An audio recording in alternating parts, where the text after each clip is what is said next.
Now it's time for EEEZ Around the Table with your host, Easy, who I'm pretty sure is easier than me. Earmuffs, kids. Adults only. Just the way I like it.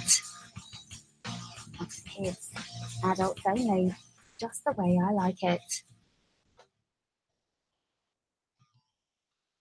And welcome to another Tuesday night at Lenny, Melnick, afantasyfan.com, the Legend Sports Network. It's a Tuesday at 10 o'clock, so that means it is a round table evening where we just talk fantasy sports, any kind of sports. Actually, we talk about anything. We've talked about all kinds of interesting stuff. I've got a guest with me tonight that's new, and I got one that's not new.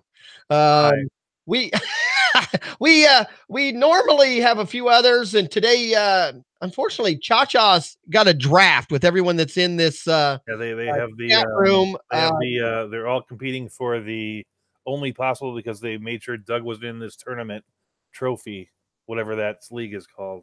Whatever that one's called. Well, you just heard him. Welcome to the show, Mr. Saturday at 10 o'clock. Doug Boyle, how are you doing this evening? I'm doing wonderful. I'm trying to be more animated. That's your goal for fantasy right now, is to be more animated on the network. Okay. Now, yes, it is. Well, I'll introduce our newest guest here in a minute, but I don't know what's going on in the network right now where your show's been voted the whitest show on the network. I got second place, and I have the African American guy on my show. And they're still saying I'm the next second whitest show. I don't know if that means I'm carrying it so much. I think they think that because they're all from New York that somehow that makes them black. Exactly. It's like no, that's not though. That really isn't. You know, it's like if you want to talk about like urban cred, I actually have. You're my urban cred, Doug. I would have never thought that. I mean, I grew up in the inner city of Chicago. I mean, we're talking 35 years ago. I was in a street gang. You know, my God, he's got a switchblade in his pants, probably. I do. I don't have that, but I do have like I have a knife. I have a legitimate 6-inch knife wound in my stomach. You know what I mean? All right, time out. We're going much farther than I thought we would go on this topic of the whitest show on the network. But I took that on our show. I said, "How white are we?" So I asked, my guy. I did hear that. Right. I said, "When was the last time you ate mayonnaise?" And we don't eat mayonnaise. Chicago doesn't do mayonnaise. No, I mean me and Brendan, we don't eat mayonnaise, but mayonnaise is about the whitest thing you can get. No. All right. Well, let me introduce our newest guest to the round table. Someone who's actually new to everything here tonight. He's never been on. I think he's watched the show a few times. I did just point him to the chat room and whatever he needs to learn. It's free. There's a lot of fantasy stuff out there.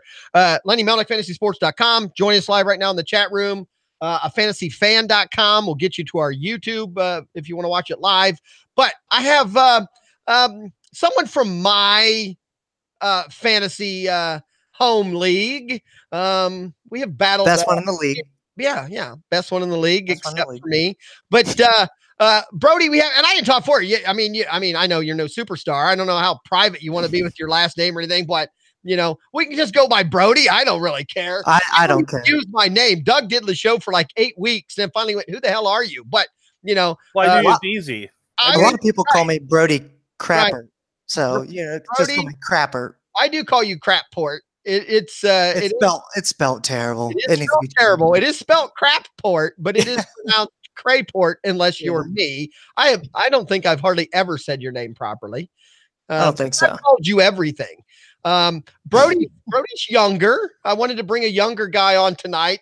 One, I knew we'd have less people, and two, just to get like I said, some this website's a lot of baseball, a lot of older people, and a lot of them are worried about how well the young people are going to take to fantasy baseball in the future, and if it will be there, and what's going to happen, and we'll talk about that here in a minute.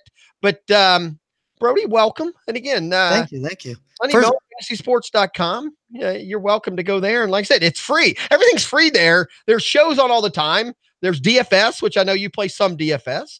There's plenty of baseball. The half-hour DFS show every day is really good. Yeah, 11:30 every day. There's a a half-hour daily fantasy sports show, and they're all available. Also, if you go to Lenny Melnick Fantasy Sports and hit podcast, you can listen to them all repeat. So it's on there. So First thing I want to say is I think you invited me on because I am a white man of brown color. So you wanted to make it. Maybe that. Oh, Doug, that's it. He's trying to. Okay, wait. I am diversity. Let me hit it. Rewind. Maybe he is African American. I really don't know this guy. He does give me. All right. Do you listen to rap music? Some older rap mainly, but I've seen you play basketball. I'm really and I make a lot of shots. Right. So me and Brody play basketball together on Monday nights. Yep. So, don't tell him how good I am at basketball. Oh, he's amazing. He's amazing. Last night I'll never talk bad about you at basketball. I was the king of the 2-footer last night, wasn't I? Come on. Yeah, you made a lot of. If you made a shot, we won the game. Thank you. Thank you, Doug. I know, Doug, you're not believing that right now, but I was the king of the 2-footer. I actually played basketball because of my height. I could not shoot from 2 feet away. That was a struggle. So you're saying I have mastered a difficult thing? For me, that was hard. It was like, I don't get this. I was good at a lot of things. I used to block a lot of shots, and I was good at covering people on defense. Would knock the ball away, but man, making a shot was. Now, how big? Well, I know you've talked about this. I know you played high school football, and how big were you in high school? When not to be personal, but I want to know. At freshman weigh in August before my freshman year, and I was a year ahead. I was only 12 years old. I was 6 feet, 199 pounds. 6 feet, 199. And so by the time I was, a junior, I wasn't that until I was married for 10 years. When I was a junior, I was listed as a 6'4", 262, but that was actually a little high. I was only about 255. All right. Well, that's not bad. I mean, that's it's good for you. So I remember that 199 distinctly because that was the last time in my life I weighed under. You were under 200. I got you. Now, did you play both football and basketball in high school? Did you do football? What all did you do? I played football. I played football 4 years. I actually played college for 4 years, and I played baseball for a year, and I played basketball for a year and a half. I wasn't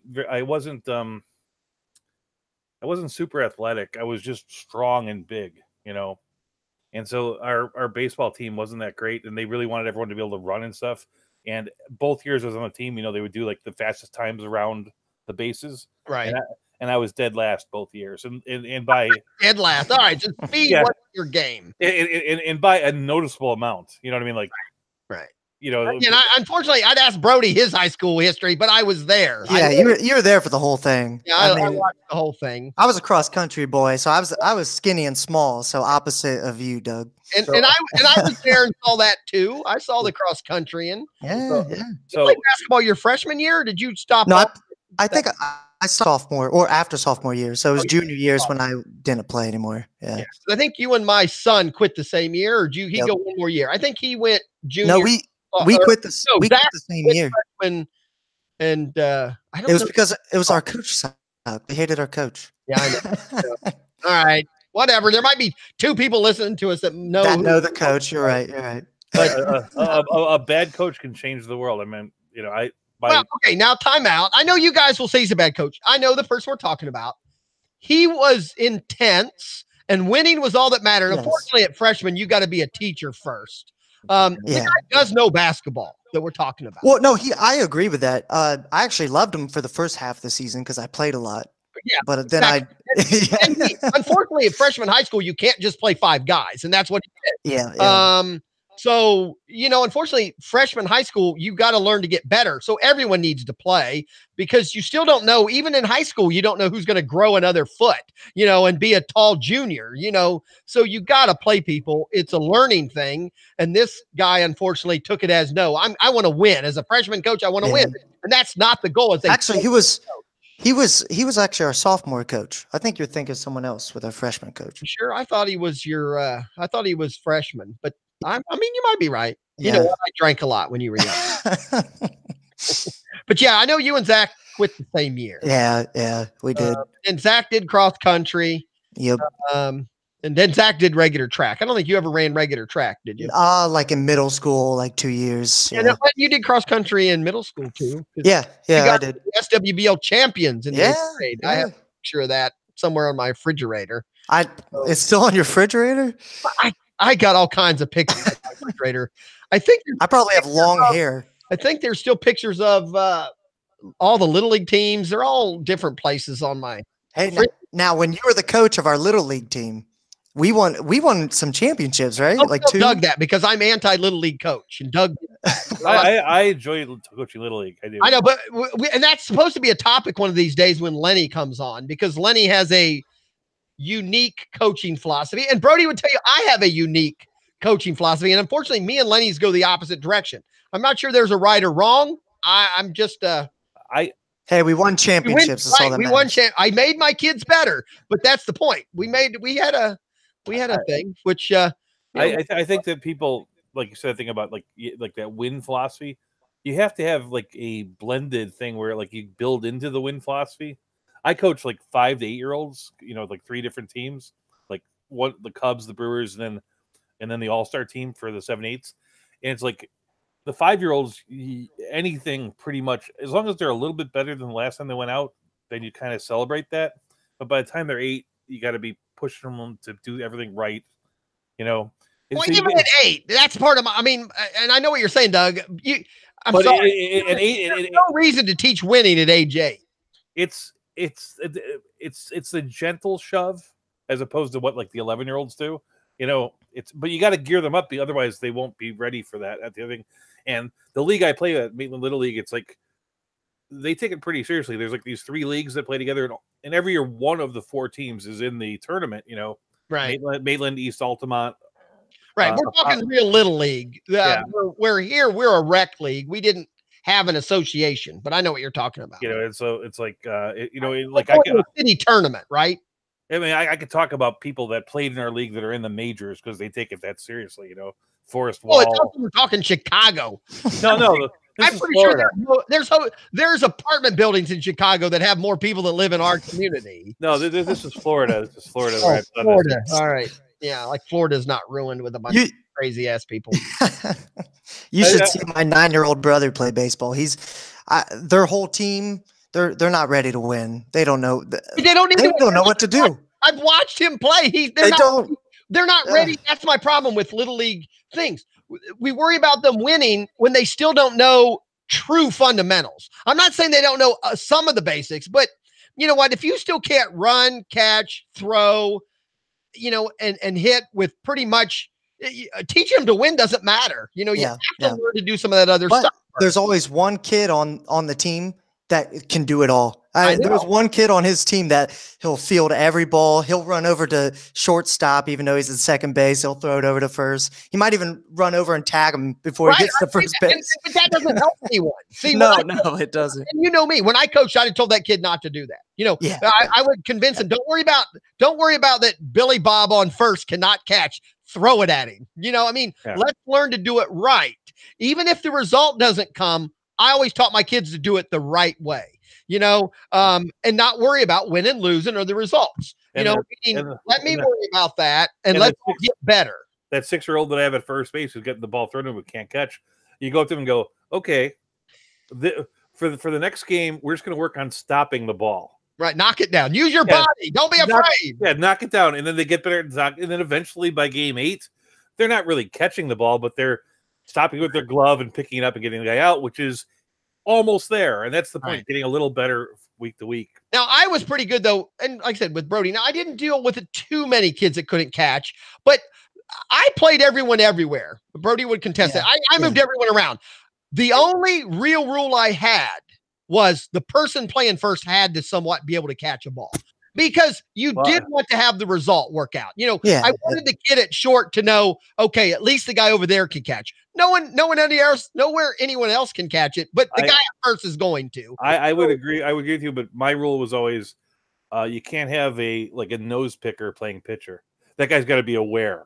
You know what I mean? No, okay, right. If you're in a league, but I don't think we even pitched anymore. Well, no, even with the the ball can come. The ball comes. Yeah. If you have the kind of guy who's a space, right. T-ball and coach pitch. The kid has to pay some damn attention. He has to at least be. He can't be one of those daydreamers. You got to be lollygagger. Them damn lollygaggers. I do remember when you were coaching us. I could really pitch, but you let me pitch throughout the season, and I agree with this.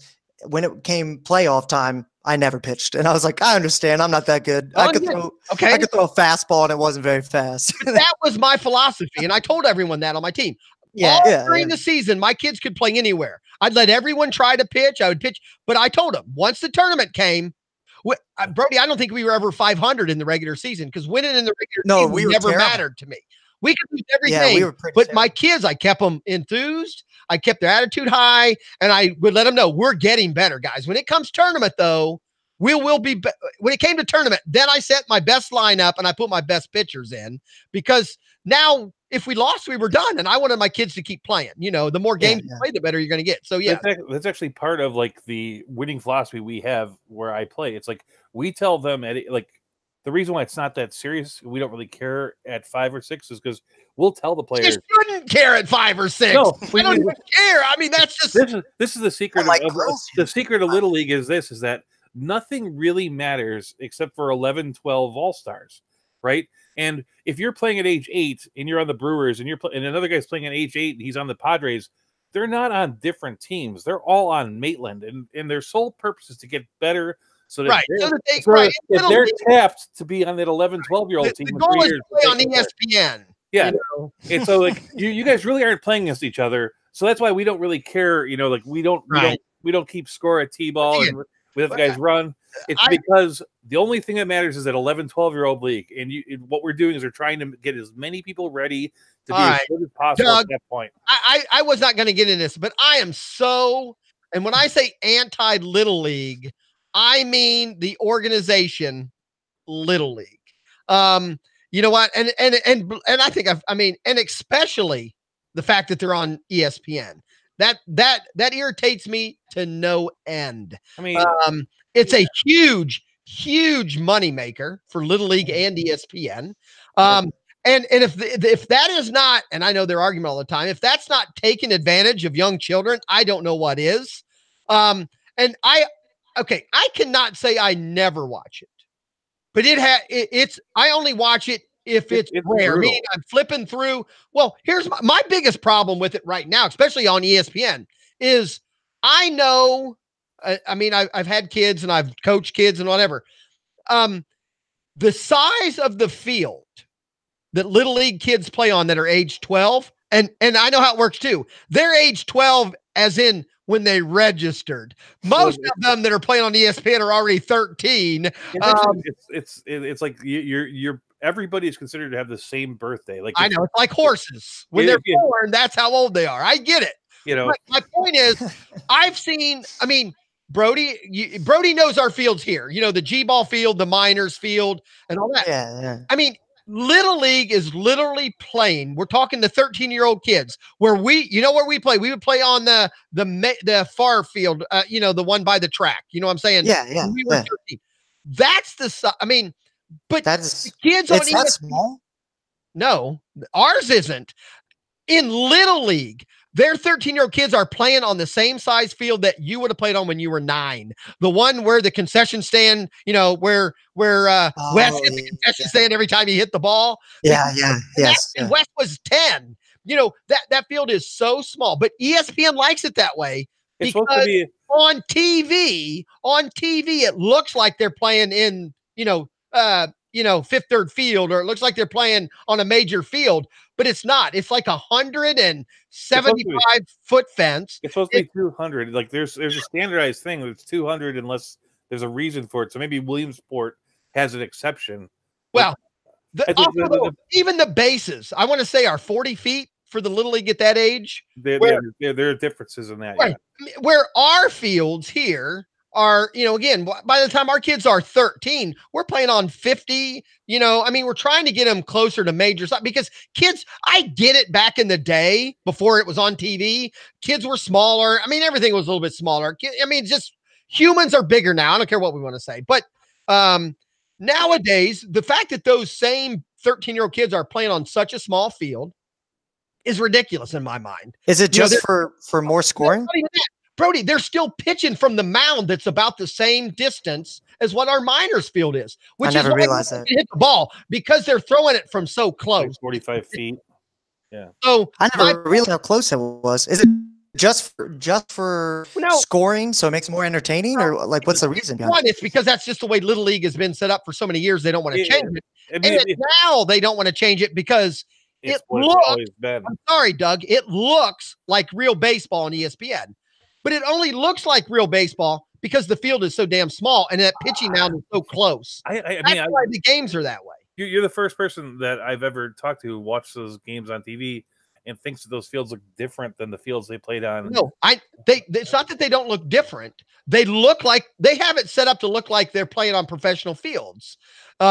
And I get it. They're highly, they're taken care of. They are for those things, but the dimensions are small. And I've even said it before. It would be like going to a freshman. I even say we already talked about it. 13-year-old, you're a freshman, right, Brody? 12-year-old in that age is 8th grade. I'm trying to think.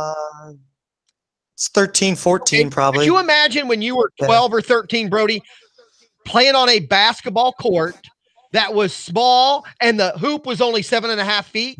If no one knew that's what you were playing on and it was on TV, wouldn't it look more like you were playing real basketball? You know what I'm saying? I mean, yeah. I see what you're saying. I see doing all kinds of stuff. That's the same thing they're doing for baseball. It was like our home league plays in this beautiful park at Herndon Park, and it's actually the home of like there's Cape Cod baseball. There's a thing called the Florida State Summer League, where like a bunch of college people come play. So it's the home of the Winter Park Mud Dogs. And so like the stadium is like 335. Mud Dogs. How many Mud Dogs are there in AA or AAA? Sorry, I said that wrong. They're the Diamond Dogs. Okay. Oh yeah, that makes a difference. Yeah, that makes a difference. So the stadium is like 335 to left, it's like 335 the whole way, 335, 340 all the way out. When like T-ball plays, we don't put up the fences because it doesn't really matter. No one's going to hit that far. But everyone else during the games, we put up the mini fences at 200 feet straight across. And that's standard dimension. Okay. So when I see the game on TV, it looks exactly like what I see.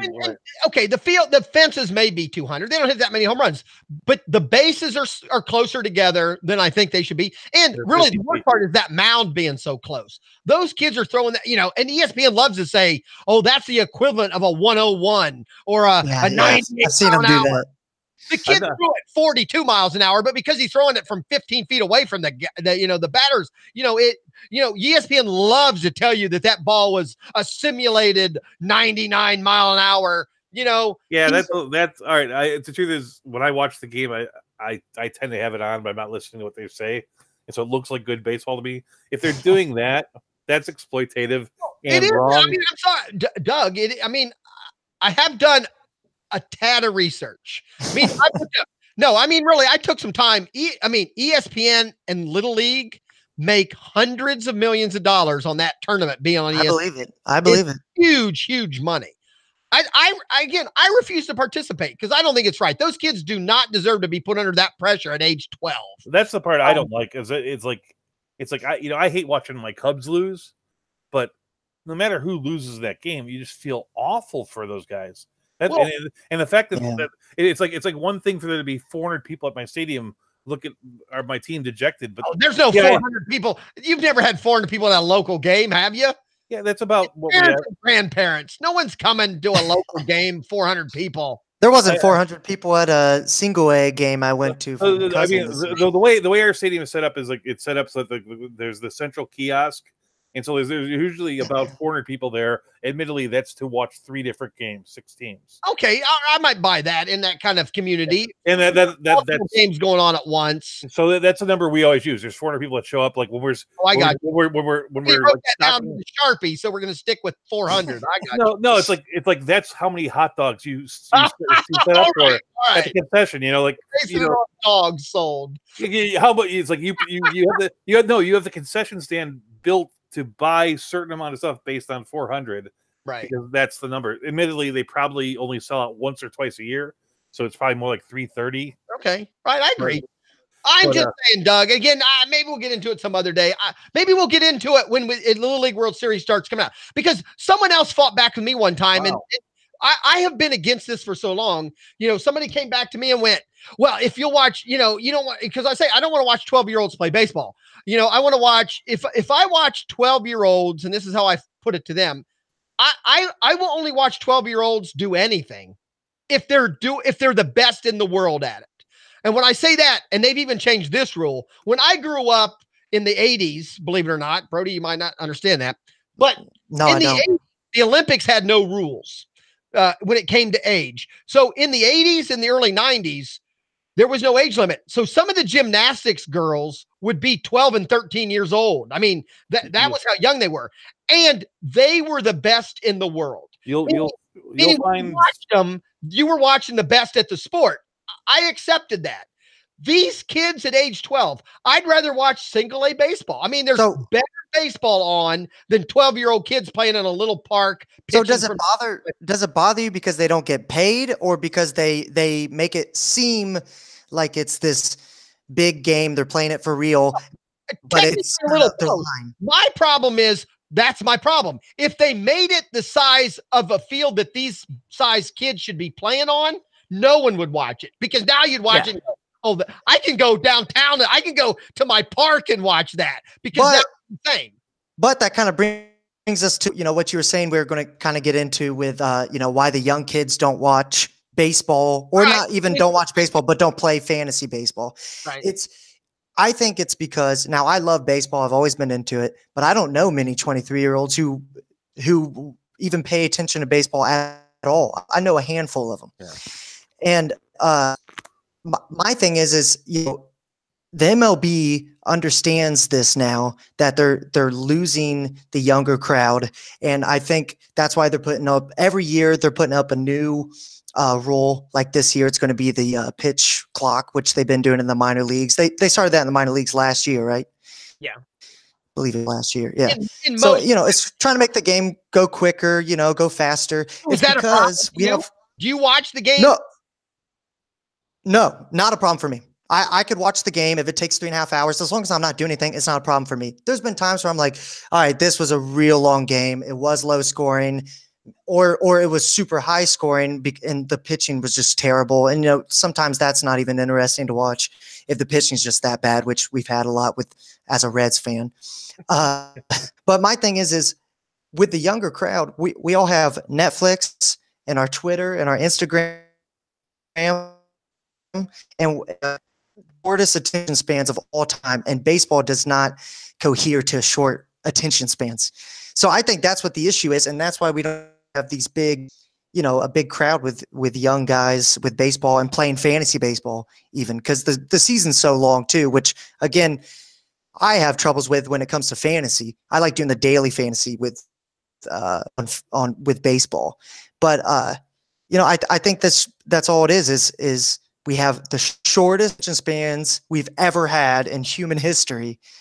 And baseball is like, it's a slower game. It just is. So you're saying, regardless of what they do to speed it up, that's not going to help. Meaning, it's not the matter that the game is fast or slow or good or bad today. It's that you have other shit you'd rather be doing, or options maybe. No, I'm not even saying that. I'm saying by what they're doing, trying to make it faster with the pitch, time. And then I heard something about maybe only letting them have so many pitchers a game in the pitcher can only face, if you bring in a pitcher from the bullpen, he has to face 3 batters. They're also talking about limiting to like 12 or 13 pitchers total per team. Yeah, so that's what I heard. That would limit, because you have 5 starters. That would limit, like, you can only really bring in 6 people. I hate it a little bit because it can really affect the game in the long run, but I like it because if it's going to get a younger crowd into it, because it's a little bit faster, I think it going a little bit faster, it might actually get the younger crowd. And you said it multiple times. You said it a few times. Is a little faster. No, it's just unfortunately, that's my problem. I think all these changes are only going to make it a little faster. And unfortunately, if you add up all the things that they're doing, you're looking at between 15 and 20 minutes a game. Well, if they did everything, if you get into that's not bad. A big difference. What? Most of the stuff I've heard, Doug, have been 10 minutes and less, meaning it wouldn't change it much more than 10 minutes. I'm saying if you took everything in total and it all worked the way they said it would, it'd be about a half hour. I'm sorry, about 15 minutes. Right. So Brody, very little. You also said this. What Because, and again, I actually know you like baseball more than other people, even your age, meaning you'll go to games, you'll go to the Dragons games. And you said, what do you prefer? Do you prefer a pitcher's duel? Do you prefer a bunch of home runs? Do you want to be an offense? That's my problem, because I'm the opposite of a lot of people on what I think a game should be. But unfortunately, I've seen both sides of this. There's one side that goes, oh man, I don't want to watch it unless it's a pitcher's duel. And then the other side will go, oh, I don't want to watch baseball unless it's 12-14. And then, so to me, what do you think younger kids, and when I hate to say kids, I call you a kid because I've known you. No, I know. Young people in their 20s, what do you think majority of them want to be interested in baseball? What will it take to make them more interested, or is it just not going to happen? Well, the majority of people my age, I'd say, want that high scoring home runs, hits after hit. And I think that's when I can interrupt. Is it, I'm curious here, because we have this argument a lot too. Is it the home runs? Meaning, if a team scores 4 home runs, is that more important than if a team hits no home runs but scores 9 runs? I think the younger crowd likes the home runs. Okay. Now, here, see, I'm saying the younger crowd is because I kind of disagree, sort of. So right. I don't think you're normal when it comes to well, the thing about the game. The thing the home run has is that it's easier to, post a highlight of that to Twitter than it is 3-run rally, even though a 3-run rally is exciting. Yeah. And my thing is for me, you asked me, what do you want to see? You want to see more hitting? You want to see a pitcher's duel? I'm kind of like, if it's a pitcher I'm really into, a pitcher I really like, I just want to see him strike everybody out, or if it's, 2 top pitchers back to back, that night they're playing against each other. I would love to see a game that goes in to the 9th inning, let's say, and 1-0, something real low like that. And I think that'd be awesome. But when we got, our middle of the road pitches and we got a high, power lineup, like the Yankees or something, I love seeing home runs just as much as the other guy. But so I'm kind of in the middle there. It depends. But I think the younger crowd will see home runs. And like you said, it's not even hits they want to see. It is mainly home runs. It is exciting. And I think the MLB again knows, I don't know how much you followed with the, the change of the baseball last year, and they finally came out and kind of admitted to it, even though I believe they said that they still didn't mean to do it. I don't know if I'm wrong about that. What they said was they changed suppliers and it was still within parameters, but it went from one end of the parameters to the other. So it wasn't like it was planned. It just sort of happened. Yeah. And I don't know how much I buy it. I also heard something. They're like, oh, we didn't, keep track of how much of that mud we put on the ball. That could make a difference. I don't know if that's true. Mudgate. Yeah, Mudgate. It's a specialized mud that you only get from the one place. Yeah. But see, I have to be in the middle. Doug, we've talked about before. I just think the fields are too small. I think the fields, I'd rather see less home runs, open the field up so you have more doubles, more triples. I mean, that's gone away. It's either a home run or a strikeout or a pop out anymore. And I think young kids, back to my original, what started this was Little League and what we're teaching these kids. I don't think kids coming up nowadays, Doug, understand the strategics of a baseball game. See, again, I know Brody grew up in a baseball family, so he understands a little bit.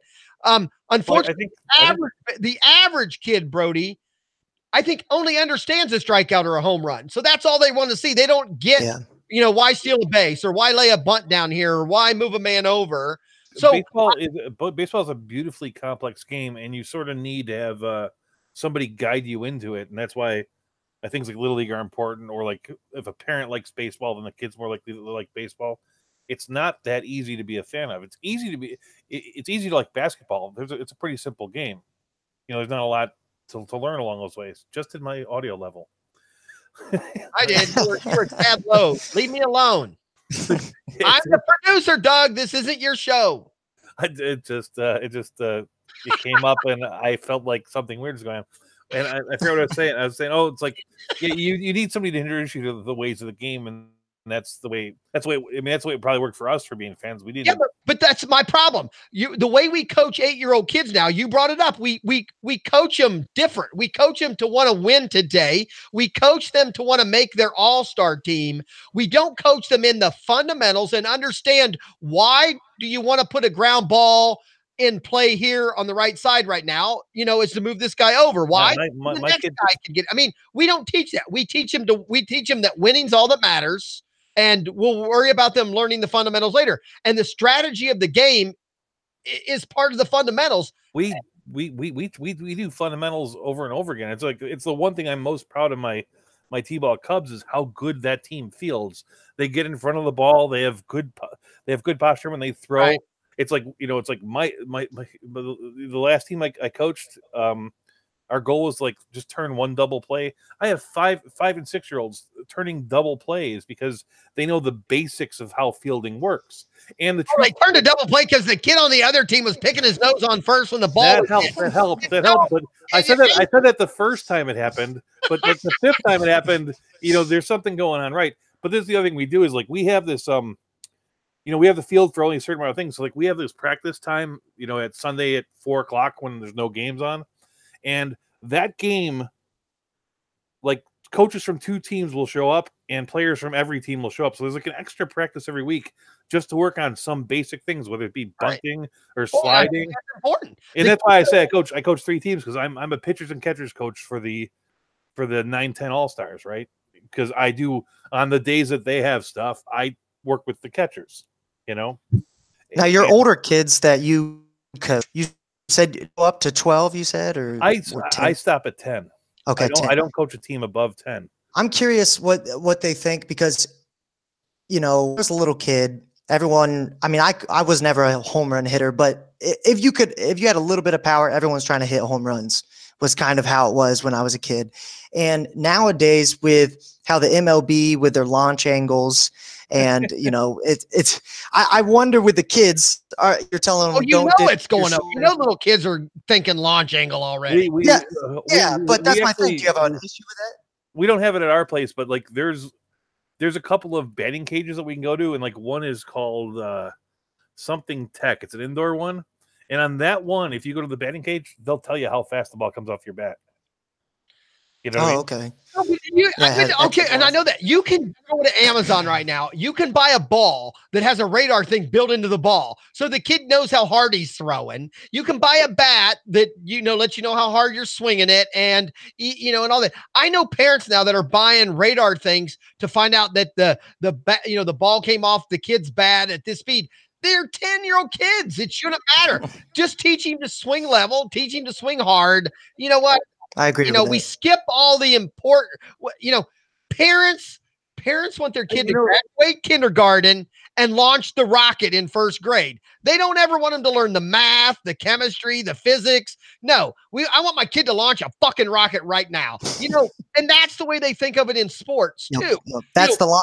They want them to be the pro right now instead of let it go, And again, Brody, I kind of forgot this and it just come up. I mean, you have a relative that is in the in minor league baseball right now. Is he still for what team?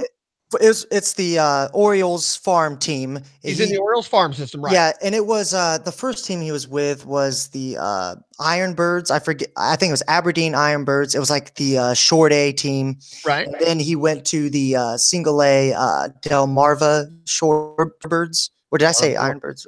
They're all birds, huh? Yeah, they're all birds. Yeah, because they're Orioles, Doug. They're the Orioles. Yeah. So we actually went to a game, 2 games last summer, and it was awesome. We went to West Virginia though, at Charleston. I would laugh saying I'm in West Virginia too. Well, here's the thing. So like we went there, we're expecting the Dayton Dragons Fifth Third field. No, that's a nice field. The Dayton Dragons spoil you. Yeah, Actually, all those fields in Ohio, the minor fields are nice. There's actually people in the stands. Yeah, we went there. Nobody's there, and it's the smallest field I've ever seen. There's no stands in the outfield. I mean, there's like one spot where you can sit in the outfield. That was in Virginia, not in Florida. Yeah, it was Charleston. Okay. Yep. And I mean, I had a blast. It was a really good time, but I thought it was, I remember being there. I was with my mom, and how my mom is, and she, she's like, well, I was expecting something bigger, like Fifth third field so big. Minor league baseball is a real. It is a real thing. I mean, it's minor. But the play can be fun if you go. I mean, it's so much fun. So much.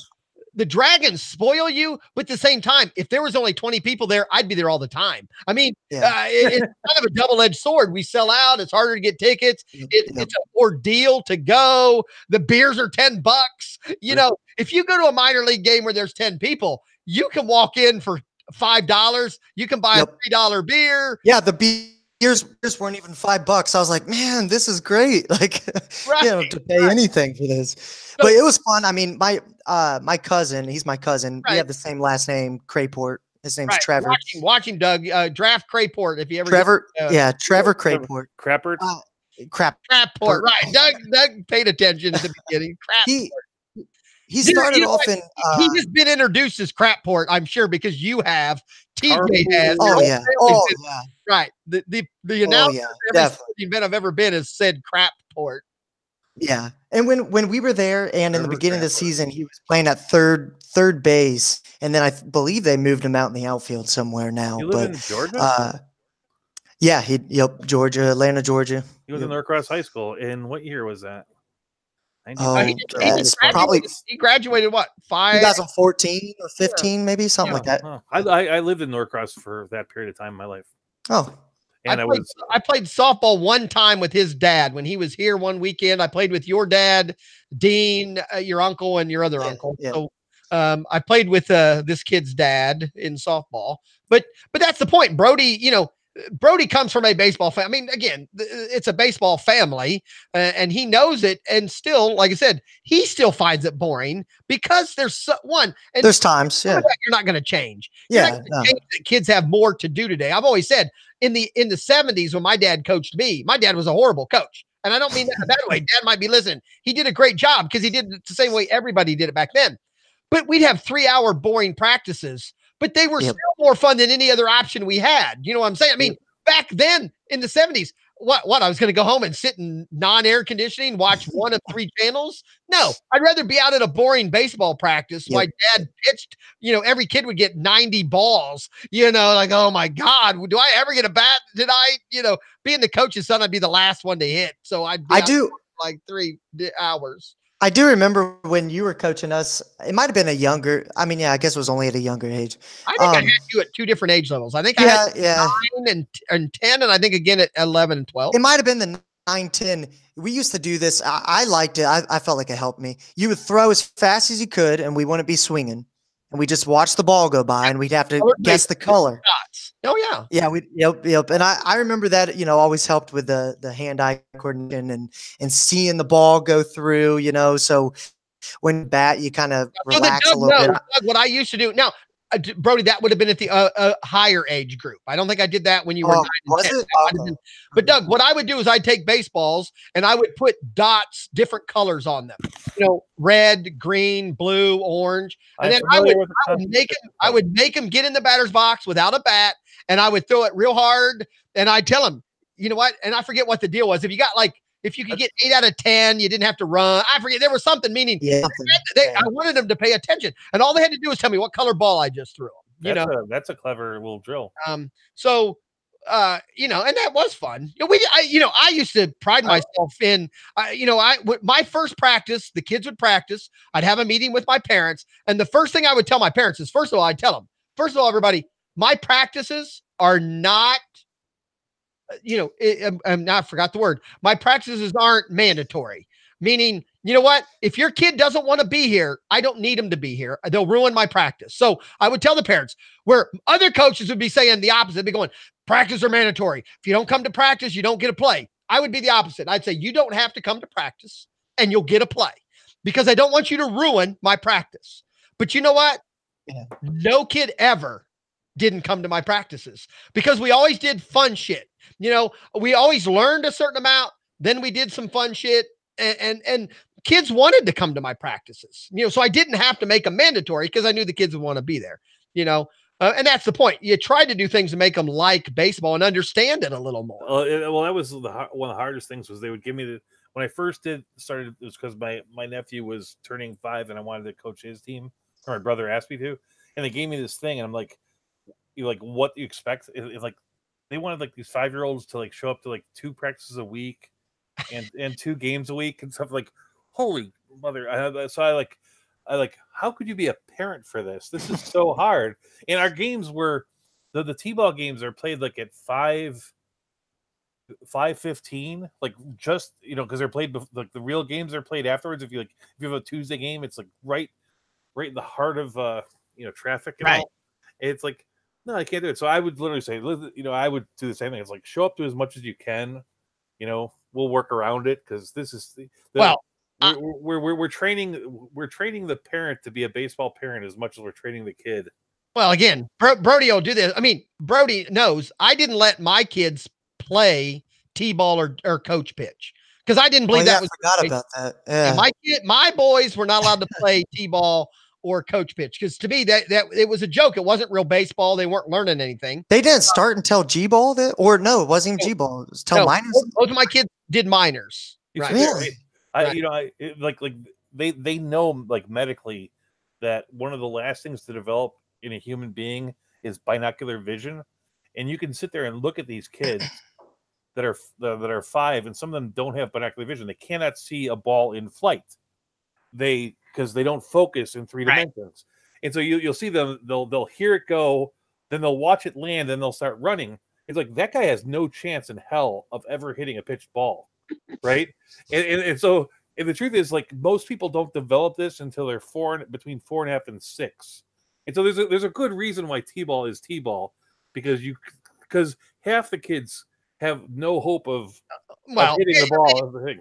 Unfortunately, at the same time, you can go through important steps in the other parts of the game. Okay, but a good dad can teach a kid anything he's going to learn in T-ball. Two things about T-ball. First of all, one of the first things, and again, I won't name names because Brody would know this person. I had canceled a practice one year because, and again, I only coached a little bit older kids. I coached 9, 10-year-olds, then 11, 12, then I did 13. I did Acme in high school, but I think this year this is the year I was doing 11 and 12-year-olds. And it was one of those April days where it was like 37 degrees, a little bit of flurries. The worst. And I'm like, no, we're not practicing. I canceled it. And yeah, every once in a while I'd have a mom go, oh, it's snowing a little bit. It's sunny. They still could be out there. Okay. I said no, but I still went out to the ballpark. This is no lie. I saw a parent, again, a good friend of mine. Brody, you would know him, but it's not somebody in, Brody, you know my group. I think I know who you're talking about. Nobody in my group, but it is somebody I know. He did not cancel his T-ball practice this day. I canceled 11-year-old kids. He had 4, 5, and 6-year-old kids out there in that temperature. Okay. So first of all, that's just stupid though. That alone is enough for a kid to go, I don't want to play baseball. This sucks. Yeah. But Doug, what he was teaching them, because he threw some balls and it was stinging their hands. So then he decided to teach them how to run through first base, which I understand that running through first base is a skill, but it's way down on the list of shit you need to know how to do. If you can't catch, throw, even know what hand to put the glove on, or hit the damn ball, or even know what first base is, you don't need to learn how to run through it. So if your goal is to bring kids out in 32-degree weather to teach them how to run through first base, a skill they didn't have no need to even know. And then I wonder why this group of kids didn't want to play baseball anymore. I mean, that is stupid, but it's a parent that thinks I'm going to be out here working hard. So these kids, it's that football mentality. We're going to out practice them. You got to still make it fun. You got to make it fun. No, I mean, I feel like there's something really wrong with those people. I mean, we take weather incredibly seriously here in Orlando. It's like, if there's a lightning strike within 15 miles, we can't. Oh, okay, we do lightning. The lightning, he wouldn't have a choice. Well, and then we have not so much the cold, but we have heat restrictions. It's like, if it's too hot for too long, the games are canceled. All right, heat's a different story. Let a 5-year-old bake. I don't. We'll take heat. We don't get that. I mean, literally living in middle of Florida, there'll be 4 stories a year of some kid dying because they play sports in the thing. It's usually maybe bad. What? I don't feel that bad. I feel bad now. No, I mean it's a thing about like constant hydration and stuff. Like, Yeah. you know. Now, and here the other thing is the other problem I have with T-ball, and I've had this argument with Mrs. Crayport. It's called T-ball for a reason. You're supposed to hit off a tee, but no, not in our T-ball league. We're gonna pitch to them 5 pitches. That I hate. And if they can't hit the ball, then we'll put it on a tee. Wait, did we do that? I don't remember. Well, when I commissioned, we did not. But when I left, and now somebody else's brother is playing, T-ball went back to when Heath played T-ball. They went back to they went back to pitching, and then I'll tell you this about my mom with baseball. I always remember. I know this. Your mom in baseball. We would we would want to play. You know, we'd want to play, and there'd be a storm out in the distance. Nobody would see the lightning. Nobody, but my mom saw it. And sure enough, she'd be coming down. Yeah. I saw lightning. Oh, no. Well, 15 minutes, 20 minutes, whatever it was. I was like, God, 20 minutes damn back it, then, Mom. and now it's a half hour. You download the weather bug app, and it'll tell you where the last lightning strikes are anywhere you're at.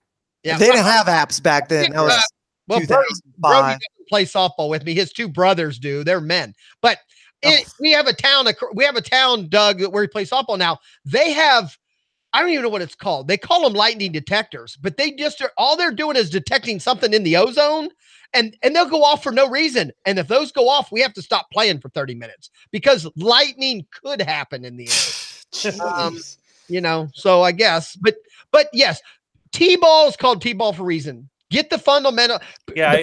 The problem is, Doug, parents think it's degrading their child to hit off of a tee. That's a big problem. You need to learn to hit off of a tee to get better fundamentals. Yeah, you have to teach the parents from like day one that this is the way it is, and you're wrong about wanting them to pitch to you. It's like I mean, admittedly, in any given year, there's probably 2 or 3 kids that deserve to be pitched to, that it's beneath, and they should move up in leagues. You don't. That's what you do, or you do something like maybe like the last game of the season, then the coach will pitch 1 game, but that crappy parent.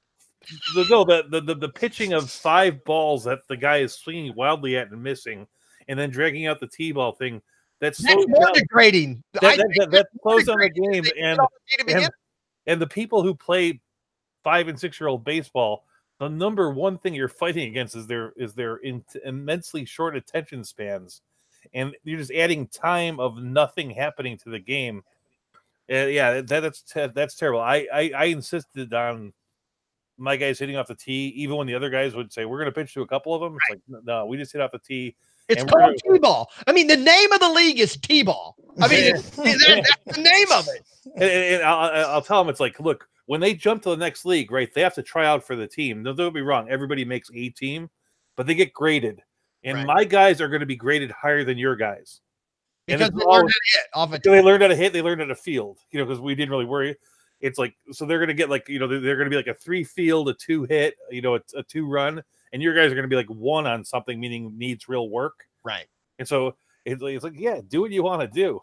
Well, the other thing I always tell parents, young parents or parents with young kids, Brody, unfortunately, well, your girls could play baseball. My daughter played baseball. Yeah, Jordan. But I teach, I mean, and when it comes to baseball and children, the most important thing to teach them, in my opinion, is catching and throwing. Yeah. Because catching and throwing builds confidence for all the rest. But what do we do when our kid is 3? We buy him this big plastic bat, and we have this big white ball, and so that we make sure they definitely get to hit it every time. And then we will throw it to them 100 times, but we'll never buy them a glove that fits. We'll never throw a ball that's catchable at them until they're older. And then we wonder what, he used to hit so good, but now he's afraid of the ball. Right. Yeah. The bat got so much smaller. And you didn't teach. My point is, if you learn to catch the ball, you have more confidence knowing you can get out of the way of the ball. So you're not afraid when you're hitting either. I mean, it's just throwing and catching. And I've heard pros say it all the time. My kid's little, what should I do? Pass ball with them. Yeah. What do you mean? What else? Pass more ball with them. A lot of people don't. Roll a ball. What's the next thing I should do? Then throw from a longer distance. But then what? They want you to say, Brody, you knew. I would coach my kids for a month and say, don't even bring a bat. You don't need to bring a bat at my practices for quite a while because we're going to work on catching, throwing, defense. A lot of people also don't understand, even with, you're talking about the hitting, that get the big bats. People don't understand how hard it is to hit the ball, So there's a lot of small practice things that you have to all fundamentals you got to stick with. And people just want to go, jump to my kid's an all-star and everybody's kid can hit when they're 4. Well, every dad whose kid's learning to play baseball, my kid hits the ball a ton. Well, yeah, maybe in your backyard when you're lobbing a wiffle ball to him. Yeah, exactly. Don't bring up the ball. I'm the king. Now, one big thing I always did with Heath, I throw every summer. I'm always throwing with him in the backyard, and I throw it. I mean, not fast, but I throw it hard to him because I tell him, that if I throw it a little bit faster, then instead of lobbing it in, you're only going to be able to hit the ball better when you get older. And he makes contact. I mean, over and over again, he can make contact. But I think last year, I remember going to a couple games. He had one coach that lobbed the ball, and he would never hit it ever. And then he had another coach that would kind of, throw it hard, not fast, but hard. Right. And he would get hits. Those games. And that lobbing pitch also makes him uppercut. It's terrible. It's terrible. It's terrible, right? That's why coach pitch to me is bad. I tried to do a pitching machine at that age when I was a rec coach. I wanted to do a pitching machine so that the ball came level. Yeah, we have pitching machines. More and more leagues are doing it because they know dads can't pitch that angle. But it's back to the I did a 2-day weekend camp, a coaching camp with Cal Ripken and Billy Ripken, and 2 other people. And, Cal Ripken would tell you, I mean, he didn't go a day in his professional baseball career where he didn't hit at least 100 baseballs off of a tee. So other than other than during the season, and even then he said it would vary between 50 and 80, but every single day at some point, he would hit at least 100 baseballs off of a tee, and he's in the major leagues. But we would have parents that would go, my kid's 5. He shouldn't be hitting off of a tee right now. And that's the problem Why with not? I mean, you're learning the fundamentals. You're learning the muscle memory. You're learning, nope, my kid can hit. And that's the problem with, going back to why aren't the young kids watching baseball as much is because a lot of young kids truly don't understand baseball. I have a lot of the friends that I have that don't watch baseball, mock baseball. They say, it's a fat man sport. Or, it's so slow. It's so boring. They just throw a ball in and a guy hits it. They truly don't understand. And this is kind of off topic a little bit, we but don't have topics on this show. All right, well, good. What's that giant dude? Cologne. What's his name? Bartolo Colon. Bartolo Colon. Thank you. All right, I have nothing against him, but I'm about to call him out right now. He's an incredible athlete. No, he is. He is. But what I'm about to say is he is bad for baseball. And what I mean by that is every person who doesn't watch baseball or is on the edge of watching baseball, they go, but that guy fucking plays baseball. I'm not going to watch. Anybody could play baseball. He's the most out of shape looking dude in the world. And it gives some excuses. Well, okay. My argument against that would be to interrupt you because I understand exactly what you're saying. But to me, that's what makes baseball the better of all the sports. This as a young kid. Baseball is the only sport where your physical size will not deter you from being one of the best if you want to work at it. I don't care how good you are at basketball. Unfortunately, if you're 5'4", you are probably never going to play it at a certain level. I don't care how good you are at football. If you're 5'4", you'll never play. I'm 6'4", 255, as we said before thing. And when I got to college, I was considered small. Right. Yeah, exactly. Where in baseball, all you have to be able to do in baseball to keep moving to the next level, all you have to be able to do is do it. If you can do it and you do it well enough, you'll keep moving up. It doesn't matter if you're tall, skinny, short, fat. It really doesn't matter. And that's what I actually think makes baseball better because again, a lot of big guys have been very, very good at this sport. You know. Yeah. And Now I agree with you. What about Tuve? 5. Oh yeah, he's 5'5", yeah. 5'5", Yeah. 5'6". I mean, and he was a home run guy even at one point. I mean, so size is not a factor in baseball, which to me, It's nice. But It's nice when like you see like a guy from the sport, at the store at a bar, and you look at him and go, that looks like a regular human being, versus when you run into like a basketball player or a football player, you're like, that's a different species over there. But that's the stupid people see, they see, to me, I say stupid people because if you don't like baseball, think you're stupid. But we might have to put that in the chat room. That might be the most baseball sport we've had on this show. If you don't like baseball, you're stupid. It's pretty white too. It's pretty white. Thank you. Not anymore. There's barely any white guys in there anymore. So it's that's just, I mean, I think, I know a lot of people. Okay, first of all, we have been on an hour, so just to let everybody know, welcome. I don't think we have anybody out there. Right, Brody will make. Well, that's because they all did the draft. Normally, the chat room is pretty. DK Luge popped out there at 10:40 to say they just finished the draft. Yeah, I saw. They just finished the draft for the. Thank God Doug's not in this league. Or me. I didn't get invited because Cha-Cha couldn't wait till Saturday. But I was already in another league. You remember about 4 or 5 weeks ago? There was I think it was actually on this show where Cha-Cha was on there, and he's like, anybody can get like 20 people together for a league, right? And I'm like, no, you can't. And you're like, no, you can't. It's hard. No. Together. And I go, so I actually said, look, all right, you set up a league for next Saturday, and get 16 people for that, and I'll eat my words. I'll pay you $10, whatever it is. And so the following week, he comes on, we're here, and he's in the thing, like, hawking people to be in his league, and he's still not there, right? And that league that I was never supposed to be in because it was my challenge became this. Like, he literally, in order to get done what he said he could do, piece of cake, he cannibalized the entire site. Yeah, everybody but me is in this. And me and you. It's like, it is because we were the ones on the other side of the challenge going, let's see if you can do it. Because you said. Yeah, he said he could get 20 people anytime. And then I challenged him to it, and it's impossible. It's impossible because not on our site because we have on your site, but amongst just like a friend group, our football league, we've had like 16 different teams in a league where we only have 12 teams now. So like over 5 years or whatever it was. You have a little bit of turnover all the time. Well, we have trouble even in football, which is more popular. Well, that's what I'm saying. No, that's what I'm saying in football. Yeah, football, it's like we can't get anybody to stay. Right. But he didn't invite you or I to this league because this was hold on.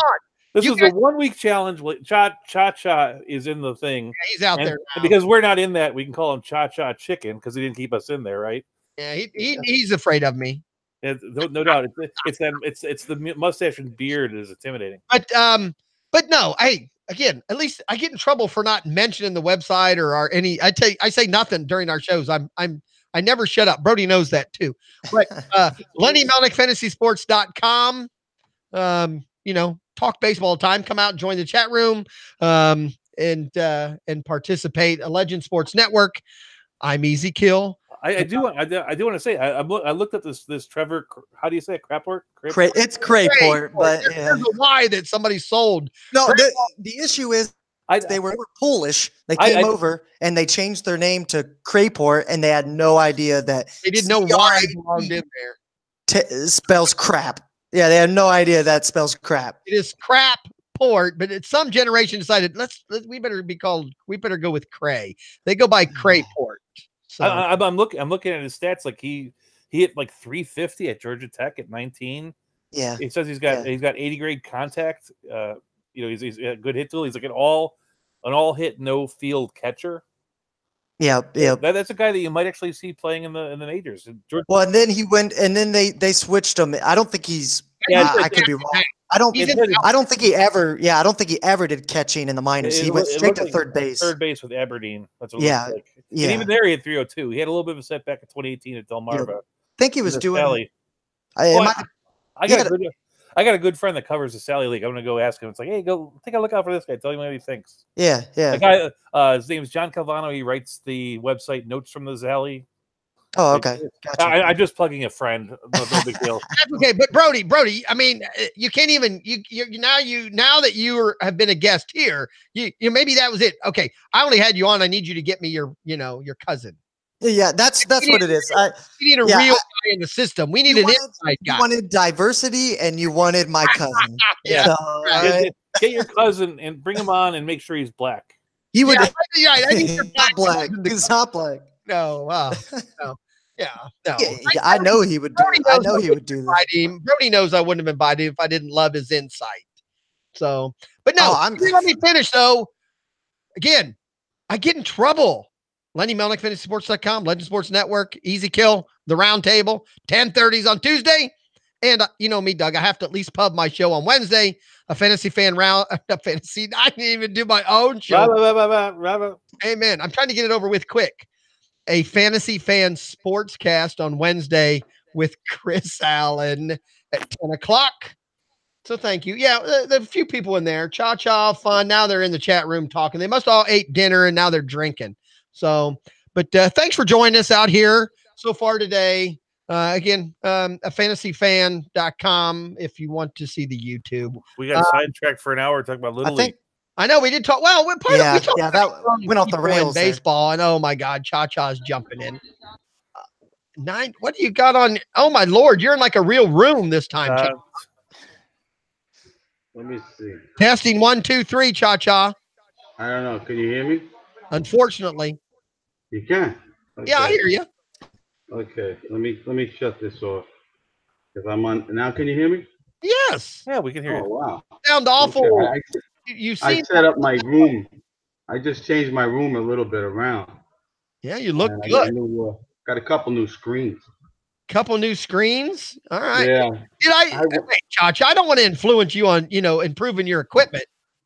I had an extra couple of screens, so I put one up today. What's up there, Brody? What's up, Doug? You still crying the blues? Yes, Doug is crying the blues. No, I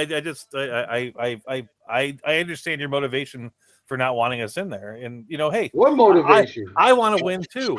So I don't understand. I can't understand it. The concept is you put a link in the chat room and you don't join. I mean, what's the problem? No, but because it started with that thing where the reason why Easy and I weren't in it originally is because we were sitting in around like 4 weeks ago. This is where that league started, and we were talking about how hard it is to get 12, 14 people together, and you said it's a piece of cake to get these things, and we kind of challenged you. All right, go get 20. Yeah, but you literally cannibalized every human being on this website. How did I do that? You said you could get like your friends to get together. How did I do that? And on top of that, Cha-Cha's friends are on this website. And on top of that, it took him 4 weeks longer than what he said it would take. I'm proud of Cha-Cha. It took me 2 days. It took me 2 days. Less than a week. It took me 2 days. I had 16 people. I had 17 people. I let 2 people go. Easy was one of them, and Andrea was another. I had 15 teams, and and that was it. It wasn't that hard. Now, I just put the link out. You're saying you let me go. My problem was I couldn't get signed in long enough because, again, you do Yahoo, and at work, I use Yahoo like once every 4 years. I didn't know my password. So by the time I said I could log in and do whatever, you already filled it. So that's what I'm saying. That's what I'm saying. I already had you in one of my leagues. I know. So I wouldn't have cut you. I wouldn't have cut you out if I didn't have you in my other league already. I would have cut somebody else out. I know. You got to cut the fat. Yeah. So I appreciate everything you do for me. You know that. I mean, what am I going to do? And that's why I said this guy's complaining about not getting into my league. I'm like, no, it's my league. I put the link. That's not the problem. No, I'm not. It's much more wonderful for me to not be in the league and be able to hold that against you for an entire year. I'm good with that. The thing is, I can't see how the guy's holding it against me when he asks me to join his league. He puts the link out. I join immediately. No, you did. Yeah, but other people who wanted to join that league said, "I'm in the other league," and I actually that's baloney. That's baloney. We got to That's fucking. a lot of it baloney. happened at least 2 occasions. They said, "I'm in the other league, and I only want to have so many." I No, literally went. no, no, no, I no, went no. before this thing started. I'm new. I'm relatively new to this grouping. You know, it's like I've been part of it at some level for 2 I wish years. I was new. But at the beginning of the year, I went to Lou. I go, look. Do you want me to fill your league, Doug? No, you want me to fill your league? No, I'm getting rid of it. It's actually better for me. Okay. I said, if you want me to fill it, I'll fill it for you. no. Listen, I go up to Lou. I go, Lou, Andy. I go, I don't want to play in more than 5 leagues in a year, and I have like 5 leagues that I'm in I'm going to do. What I'm going to do is, if you want me to be in a league, I'll drop one of these other ones. And they're like, yeah, there's gonna be a legend league for all the guys. Save one for us. So I literally, one of my 2 dynasty leagues, one I didn't really like that much, I gave away to somebody. Just let them take over. I didn't have to pay me anything. And okay, that's all right. But I never got a notification from the people who run this site, which is. Who runs the site? I'm the one. I'm Lenny. I don't run the site. That's what I'm saying. It's like Lenny, Lou, Andy. Like I was waiting for this. Lenny, Lou, and Andy got nothing to do with it. This is Cha-Cha's. I just put Lenny's name in it, and it did this. That's it. That's exactly it. It's like the second year, Doug. Since you weren't here last year, I ran this league last year. 90% of the people that were in that league last year are not in the league. Why? Because they don't support the site. So I threw them all out. So I made it just for the site. Right.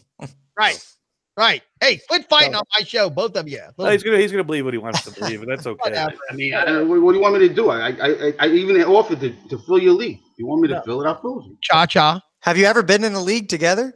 No. That'd be interesting. They don't like each other. No, I believe that 99% of what we do is good-natured ribbing. There's probably 1% of something, but well, I hope Cha-Cha doesn't believe that. Everything I tell Cha-Cha is 100% what I feel. Wait, what does that say? 99 problems. And my draft isn't one. My draft. There you go. The Jay-Z song. 99 drafts. I hope that Cha-Cha knows that I'm 99% kidding about it. Hey, we just need peace and love here. I'm wearing a Bob Marley Lion shirt right now. Marley, great. So, all right, peace and love. Cha-Cha, hey, Cha-Cha, I know you accuse everyone of not bringing people to the site. I brought a new person to the show. Didn't he shoot the sheriff? And he's a young guy. We need some young blood, right? I seen Brody once. Was he on one of your shows before? No. No. He's never done it before. He's new for me. First time, yeah. First time, Brody?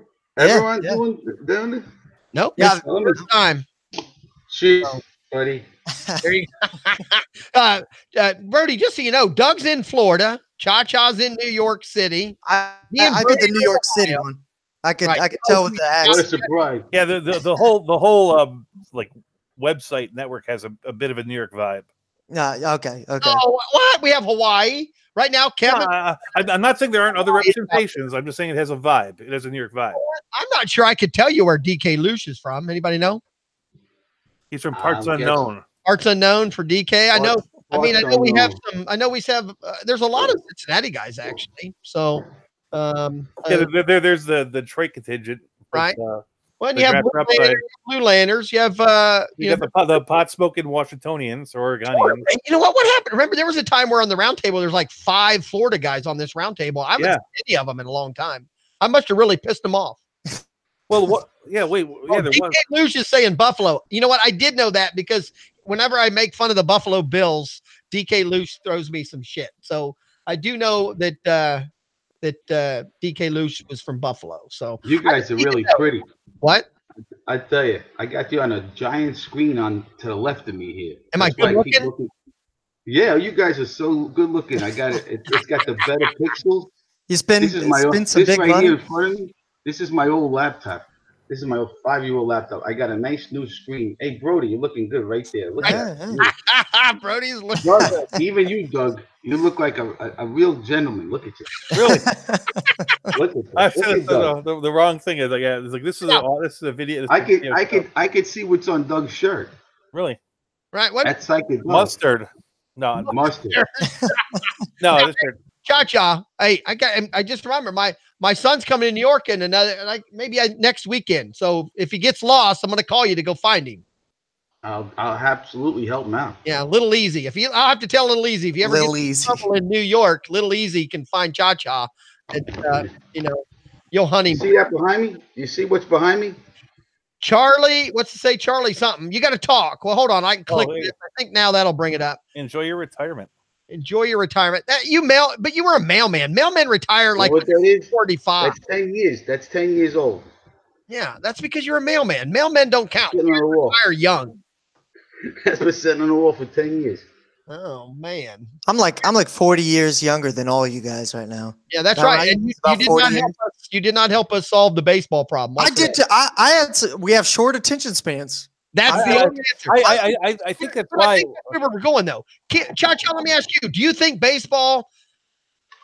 I'm a believer that baseball is going to be saved, but not by any reason that we think. I know. What is Cha-cha showing now? I don't know. A picture of a young Cha-cha. I don't know. Are you naked in that? That's me. That's me young when I used to buy the gambling books. Oh, that's right. I know. I see. You keep putting that 1970 casino player. Did you guys ever buy casino player? I think Doug did. Yeah, casino. Now Doug went to take a shit. See, he leaves. Yeah, we lost Doug, but no, Cha-cha.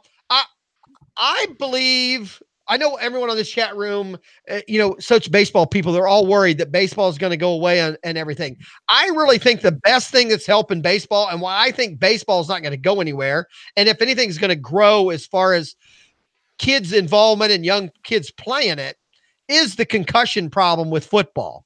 Well, that doesn't hurt baseball one bit. No, it helps. Oh, yeah, it helps. There's been I've watched a few different documentary or, hour-long news shows where they're already showing that in, unfortunately, rich, white, urban America, a lot of those smarter, more educated white people are not letting their young boys play football, and they're putting them in expensive baseball camps. They're sending them to pitch. They're spending a lot of money. They're doing travel baseball. They're doing all kinds of stuff. So will we see a shift meaning I'm saying if baseball does nothing. Now, the problem is if baseball takes off 10 years from now, I feel it will be more because of what's happening with concussions than anything they're doing now with these rules. Even though they'll say, well, we changed these rules and baseball got bigger. I think baseball is just going to get bigger because parents aren't going to let their kids play football as much, especially in rural white America. That's a good point. I'd also say that I don't even think it's going to be necessarily up to America to see where baseball goes. Especially nowadays, you have a lot of Asian countries, a lot of other countries in, Dominican Republic. That's where I think baseball is really, it's already huge there, but baseball can really take off worldwide there. So I don't think I don't think it's in trouble going away. I don't think it'll ever go away. I think the only issue we have is possibly it leaving America, possibly. But now that could help us. I never thought of the concussion thing. That's a good point though. That could help the American kids get back into baseball. Well, because Brody knows. Me and Brody live in the same small town. This is a football town, meaning the kids, it changes here and there, but the high school football coach is, if you're on the football team, you're going to lift weights all year round. You're not going to go play baseball. You're not going to go run track. We want you to be a football player, every week of the year. And that doesn't help baseball in our town. But I think that's going to go away as the number. And, even in our town, the numbers of football have gone down, So I do think baseball is going to see a little bit of a surge just because parents are going to go, hey, all right, I don't want you playing football. So, here's soccer, here's baseball. So I think you're going to see, a rise just because of that its own. Or they go and play soccer. I don't know. No. But that's it, Brody. Honestly, what you just said is the truth. All the kids here were in New York. Now, if I have a field down the block, I could walk down here with my dog every day. Nobody's there. Not a soul. Now, when I was a kid, that field was full. Kids playing baseball. Sure. Now they're playing a little bit of soccer. That's about it. The football team, gone. Taken away. No more. Soccer's cheaper. school won't even let them have a football team over here no more. They took it away. Right. Because Now, of did they the take it away concussion. because of participation, or did it have something to do with the concussion stuff? I think it was totally because of the concussion thing. They just got rid of it, and they put soccer instead of football. Right. Then there's that other game. What's the lacrosse? Actually, you know what? Yeah, Around you're here, at lacrosse lacrosse is becoming more. I mean, our school doesn't have it yet. We have We're the smaller, though. G-Walk is a pretty big thing. There actually a few schools locally now have it. Lacrosse could be almost just as bad as football, though. Like when it comes to concussions. I think so. It's Really? a pretty physical game, but I know a lot of my kids, my friends' kids, been playing that. And I mean, even soccer's pretty bad. I mean, those head balls. You don't know how many small concussions you're getting with head balls. They say the head ball causes concussions. There's more than that than they know, but they're like they call minor concussions. Like there is. Yeah. Right. Yeah, Well, but Doug left for a minute. You can go your I whole want to refill this. not get hit in the head. You missed out, Doug. I was trying to show you back in the day, Doug. I was going to show you something you can probably respond to. This is an old casino player book I used to get every month. Remember those books, Doug? Remember the casino player books? I do not remember those. No. You don't remember? I remember horse racing books. Yeah, I used to get a casino player book every month. I mean, like you're talking like for like the betting room. There was, I guess. Oh yeah. It's an actual book, like a ESPN comes out with a magazine. Yeah, it's a magazine, a monthly magazine for gamblers. Monthly magazine. Right. Casino player, right. I mean, yeah, I've read it before. I've seen it. To be honest, like most casinos I play at are run by Indians, so I don't know if they do those. Me too. Brody's not allowed to gamble, and only when he does, he's only allowed to gamble against me, and I take his money every time. I always lose every time. Brody cannot. That bet last year was so bad. Oh, I was so. You almost didn't take my money last year. You know how bad it was. That was a good bet. You just lost in a terrible way. It was a terrible loss. I'll give you that. But that's okay. I don't mind taking young kids' money. What was the bet? It's kind of hard to explain. Yeah, it's fantasy football. Me and Brody were convinced we had the two best teams by far, and in the semifinals. Before me and him played, I mean, we were playing that weekend. I did come up with the idea of the bet. My concern was if either one of us lost, the losing of our team probably still had a better shot at winning the next week than the guy who wins our league, meaning our teams were that much better. So I told him I'm trying to think exactly how it went, but more or less me and him decided to play for total points for 2 weeks for second place money. So even though we were playing, whoever won our game was going to go to the Super Bowl. But the craziest thing about it was our first week when we played, you had a terrible week. I had one of my best weeks. Right. Yeah. So, I was real bad. I was like, there's no way. 72 points. Yeah. I was like, there's no way he's going to catch me. I was like, I lose in the championship, I'll at least get my second place money. No, sure enough, I barely broke 100 points or something ridiculous. He turned around and shit the second week, and my team went off. I would have won, I think, the Super Bowl if I'd have been in it. So I ended up I ended up with the second place money instead of Brody, even though I didn't play in the Super Bowl. So after losing our week by 70 some points, I still won the 2 week total. So it was Brody, don't feel bad, man. Don't feel bad because Easy laid me out. Easy laid me out. We played in this league. I thought this guy was the best football player ever. He laid me out in the first week in the Fantrax League. I said, "Oh man, this guy really knows what he's doing." He beat me by Easy loves Fantrax. 80 or whatever. He killed me. Then after that week, he didn't win another game for like the rest. Okay, and we've had that discussion. He brings that up every time, Brody. The site we played on was so fucking confusing. I couldn't figure out how to pick up players. I couldn't figure out how to set my people on the bench. It was the worst ever. I literally gave up on week 4 because I literally couldn't make one waiver wire pick. Fantrax is horrible.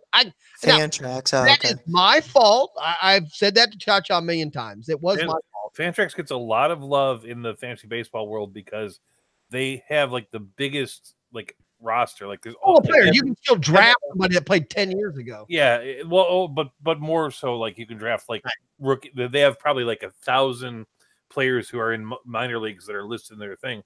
That's the one thing they do well. Now, Yeah. everything else is talk just too bad horrible. about him anymore. Chris, my co-host, writes for him. So Yeah, that's the. I So do have. it's one of the problems is that Fantrax has been expanding, and people they get people into their umbrella, and those guys talk the thing up, and then you go over there and you're like, man, this is like it's like somebody whoever programmed that is like, I don't know. It's like there's an intuitive way that we would do this thing. We want to make sure it's as far away from that as possible. Well, they did. It's as far as away from ESPN as it can be. They wanted to be. They wanted to be different. They bragged how great they were, better than everybody else in what they do. It's and then we all, and I was a sucker. I went over there and tried it, and I said, now Brody has such great respect for me. I want to make sure he gets the whole story. But now the other thing, Brody, he's not telling you though, is this was a free league. So very quickly, so you're saying you didn't care about it? You're right. You know what? It wasn't a free league. It was $20. Oh, he's $20 is free to you now? Come on. 20 is free a little. he's got that. I had other leagues where I had more money invested. More money invested in other leagues where I felt I needed to spend more time than trying to figure out how to work Fantrax. That's what somebody says. I'm glad he's in my $100 league because I think I didn't put him in the. See, that's why I'm smart. I didn't put him in this $25 league. He would have dropped out after 2 weeks, 4 weeks. No, $100 will stick around for 2 months. Damn right, and I'm already getting shit for chatting with Lou during the draft. That's a topic today. Can you cheat? Can you cheat during the draft? Are there drafting rules? You know, I was once told this by somebody, and like it was somebody I respected. Like it was like the first time I was in like anything close to where I was drafting with people that ran podcasts and wrote things, and they were giving this one guy a bunch of crap about some player that played a bunch of positions that everybody wanted. I think it was Brock Holt, right? And like they literally were going on and on for 20 minutes about how like this guy's got to have that guy, whatever, because he plays all his positions. That guy loves it. And so after the guy gets drafted, they're saying, "No, you didn't get him." I go, so I wrote, well, Marwan Gonzalez is still out there, right? And like they jumped on me. Like, you don't tell people who's in the draft. It's like you guys were talking about a guy for like 35 minutes. Right. It actually sort of pissed me off about those guys. You're like the other guy, the other gentleman from Maine talks about how he's like upset at his heroes. Like that was like, wow, right. These guys are weird. I really used to like them, and now they're just jerks. Now, Brody, I'll bring that up because me and Brody live draft for our football draft. Yes. There have been, and I'll give you that. Okay, so my question was, can you cheat at drafting? I would agree. I'm not sure it's considered cheating, but we have been in a draft where some brothers would be going, they would throw out names and then moan and groan, and you knew I'm not saying they were cheating, but at the same time, you'd be like going, come on, this is a live draft. I don't think in a live draft there's certain things you should say. They would try to help cheating. They would try to help the less fortunate fantasy players. Yeah, but unfortunately, sometimes they weren't necessarily given the best advice either. Well, true.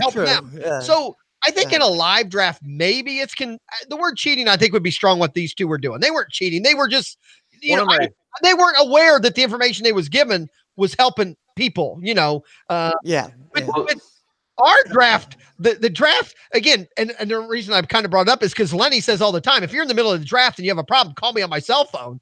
Well, I was getting ready for our draft. I'm chatting with Lou on Twitter about something, and he got 90 seconds. I said my draft is getting ready to go. He goes, "Oh well, let's call me up and we'll hang out. Let me know how the draft is going." Well, okay. Then the next thing that turns into is, Easy Kill's cheating because he had Lou drafting for him. That's bullshit. One, because me and Lou argued over multiple picks. I mean, trust me, he didn't want me to pick Scooter, but I had to have at least one red on my team. Don't worry. My friends and me are very happy that Lou picked for you. And that's fine. That's my point. But we're not worried about Lou. Okay? If you paid him, that would be cheating. The point is, Lou didn't pick, but that's my question. I'll be the first to tell you guys. I mean, if any draft, Brody has seen me. Brody, does anyone bring more shit to a draft than me? No. I'm prepared. You bring, I wouldn't even say prepared. You bring little speakers that say random shit and just kind of annoy everybody as well. I do play little random noises while I'm look at this guy, Brody. Look at this guy. Now, I don't know why any of you guys haven't applauded and stood up and bowed to this guy. Look at this microphone he has. Look at this whole That's impressive. setup. Who's this? Who, I'm me? gonna Look stand at up. Brody's. Yo, Brody's wait. got it too. Brody has seen the Easy Kill studio. He knows. Right. Cha-Cha, thank you. Cha-Cha. I have a green screen. Now, Brody, I didn't do my green screen tonight. I can put things behind me now. I got a blind screen. I know, Brian, you did good. But I have a blue wall with a plaster hole. wait, where's the box fan that We missed that box fan, Doug. who makes fun of the box fan? Is that Double A? Double A loves your box. Double A loves your box fan. Yeah. I always He goes, "Hey, homie, where's that homie? My homie Doug, where's my box fan?" You mean this guy? Yeah, there you go. Doug box fan. It's Florida. But no, but seriously. Yeah, it's Florida. I'm in this room at the end of the house, like as far away from the air conditioning as possible. It's actually like hot in this room most of the time. Right. No, I I have don't hear you, brother. question your box fan, but no, I'm back to the cheating thing. So when I drafted, and I'll be honest, even your draft, any baseball, I draft again Friday night against, Lenny and all them. But I have Fantasy Pros website up, which has a draft assist program Yeah, that they do. gives you recommendations because I go in there and adjust my players. I have the draft guide here. I have the ESPN website up, and then whatever site we're drafting on. Meaning I want as much information at my fingertips as I can at draft time. Is that cheating? No. Yeah, I wouldn't say. No, that's not Having cheating. Lou or Lenny on the phone while I'm drafting, is that cheating? No, No, unless you're paying them and they're drafting for Even you. if you were paying them, so what? That's the next I thing. don't care. Chris, It doesn't matter to me. It doesn't matter. I- The only thing that would be cheating is that if the person you were talking to was also a league member. I As agree. long as they're out, you can't. Yeah. You can't That's commit to true. another That's team. You Right. can't go I agree. it's like, but yeah, it's like everyone else. It's fair game. I know And- I've talked about it on the other show. Chris, my co-host that does football and writes for multiple sites. Chris, he gets paid to play for people. I mean, he's been in leagues. He's been in leagues where they're $1,000 entry, and Chris is the person drafting. Now, the guy uses his name. Chris is not even known anywhere other than the guy that pays him. The guy will talk to him, and there's different payment things. But Chris has even said the more money the drafts, more expensive the leagues are, usually the more control they give him. Meaning some of the smaller leagues, the guy will say, "You draft for me, then I'm fine." Then there's other drafts where they'll draft and then, they'll text him once a month and ask a question. And he says, though, these $1,000 leagues, some of the guys will go, "You drafted it, you just play it. And if I win, I mean." So- when I started out, I was a fantasy football guy and actually wrote for Fantasy Football News. We're talking like 20 years ago, and I had situations where people would pay me to run their leagues for them. So what is that though? Is that for somebody who's trying to impress their friends, or is that someone who's like in a bunch of $1,000 leagues and they're just trying to make a bunch of money? In this situation, there was this one gentleman. His name was Rich Smith, who was actually like a friend of mine. He was a friend of my wife's sister, and we became good friends. And he played in like the astronauts league with because he was a engineer that sent people into space on the shuttles. And the league was $500 a person for football. And he's like, I got invited to this. People tell me I can't not join. I don't know what I'm doing. So can you go to this and draft for me? So the first year I went with him, and then every year after that I went for him. So even in a live draft, they obviously knew he wasn't drafted. Well, I mean, he's like I said, I went with him, the first time. Well, Kevin says, if you're not violating a written rule, you're not cheating. And I agree with that. I mean, there's things that are. Hey guys, I'm putting this league together for us, and you have to be the guy drafting. But even then, I'd say I technically was in the draft. I was the guy doing it. Lou just happened to be talking with me for the first 7 or 8 picks. I mean, so I don't know.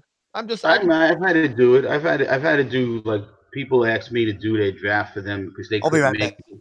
They were out of state or something like that, and I had to do a couple of drafts for people in the past. Where people couldn't make them. They just couldn't make it. It wasn't because I'm such a great drafter. They just knew I would. They knew that I would do it for them, and I would do as good a job as I could as if I was doing my own team.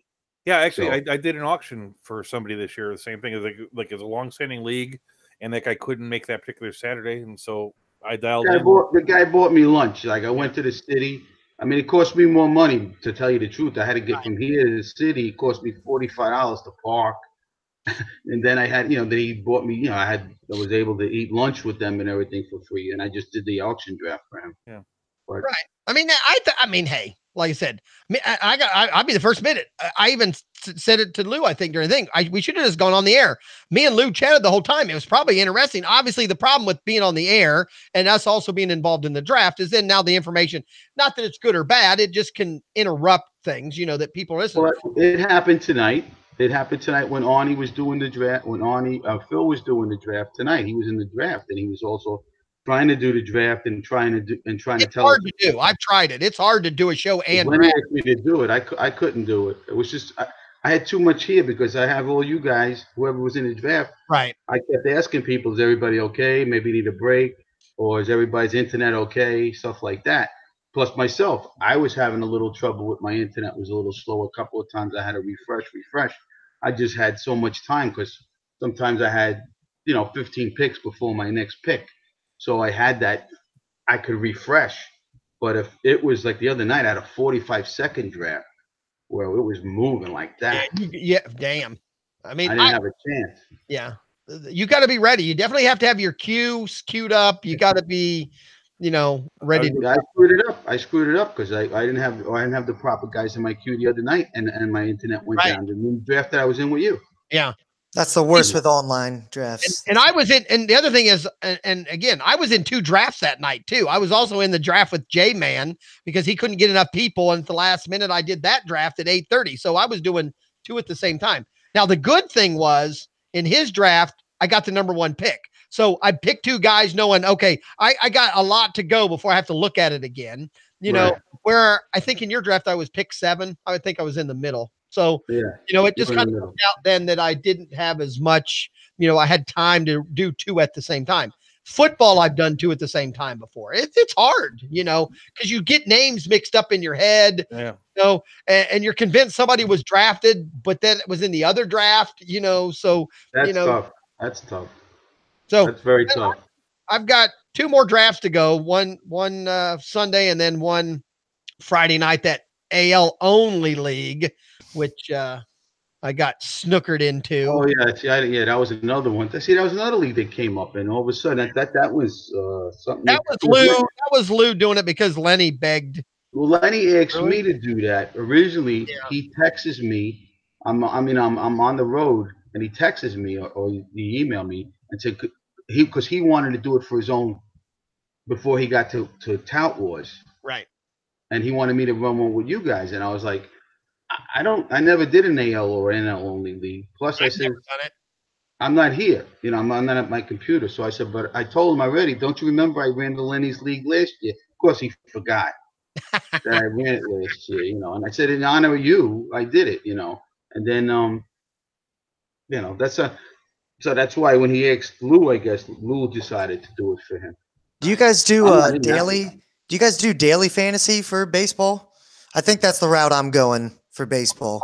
On the website, we have guys that do it. I'm not. I get yelled at all the time. I am not the daily, not baseball. Daily baseball. Doug has his story, and I have my story. Well, I was going to say, this Saturday, I thought this was like drafting weekend, and so Saturday 9:00, I actually came on the air kind of unannounced, and I started just talking about these mock drafts, and one of the guys from the DFS group, Big Score EMK, right. He came on and we started talking about stuff. Right. And Jonathan and Big K. And he said, what you ought to do is, you can go to these sites. He goes, what we have fun with is like go to these sites and play against each other. You just go to the free game, right? Set up a free 1-on-1 game, and you guys on the outside go, all right, we're going to play a best of 7 series.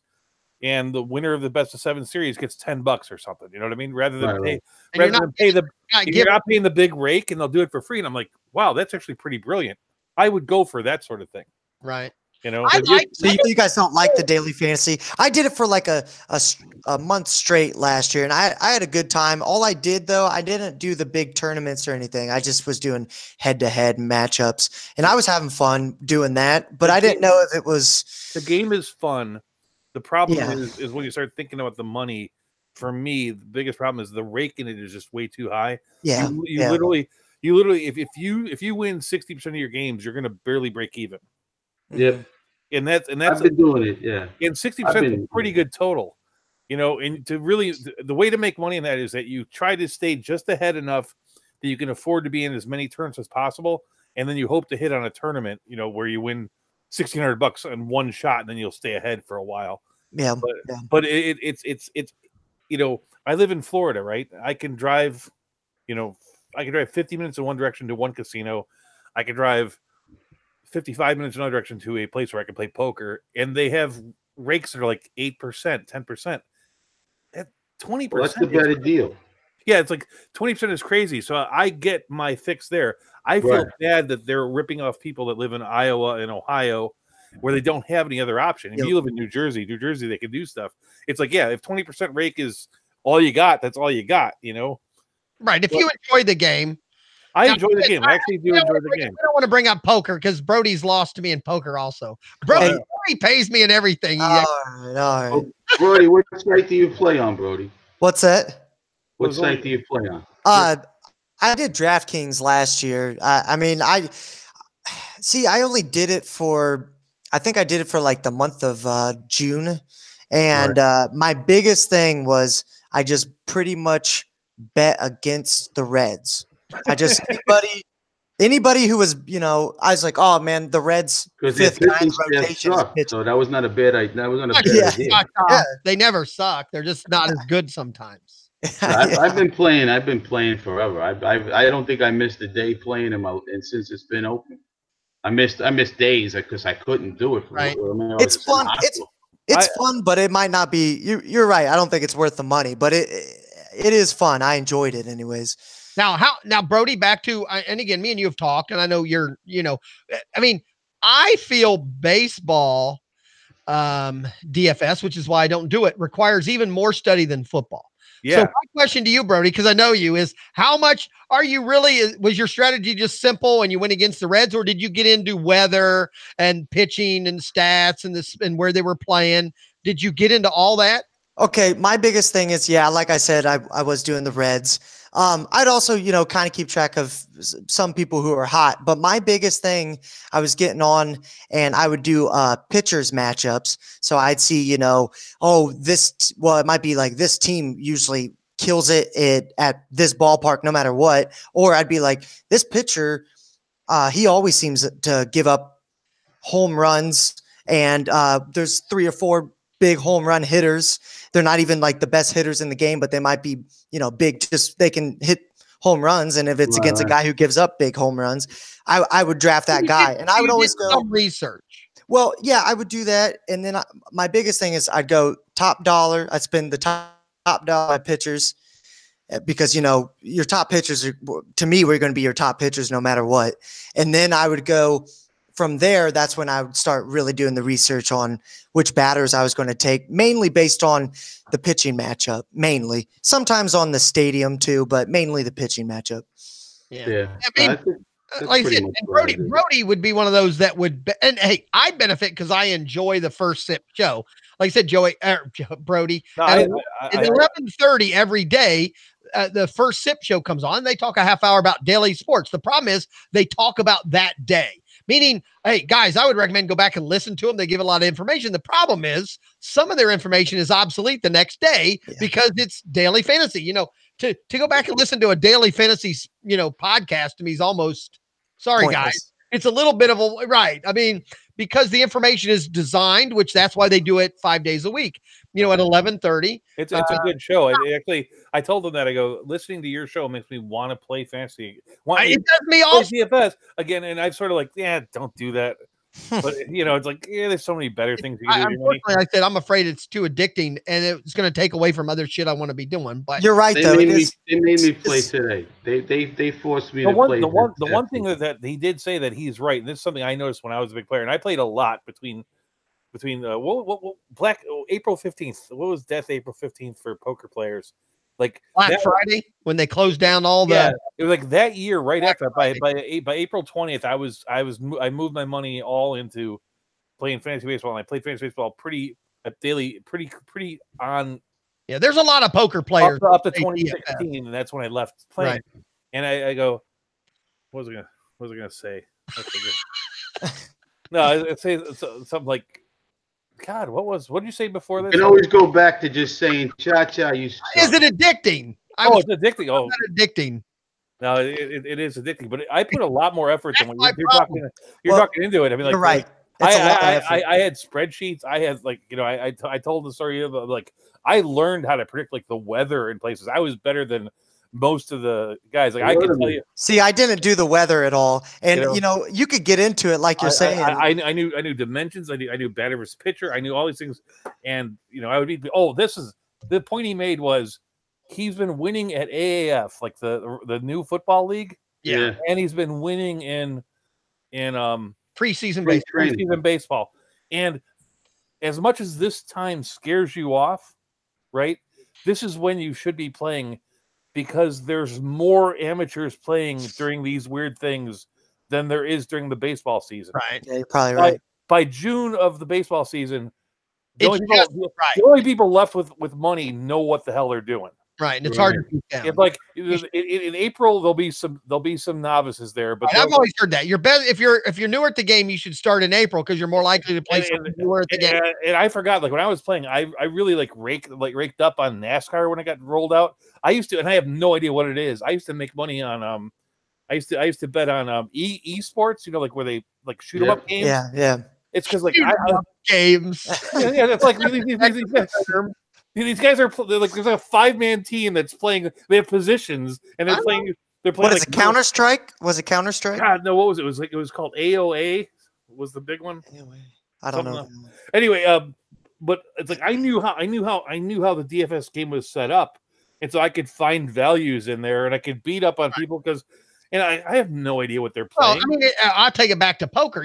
When I was learning poker and studying, doing some stuff, they would say, if you want to go to a poker room, you go on Friday nights, Saturdays, and Sundays.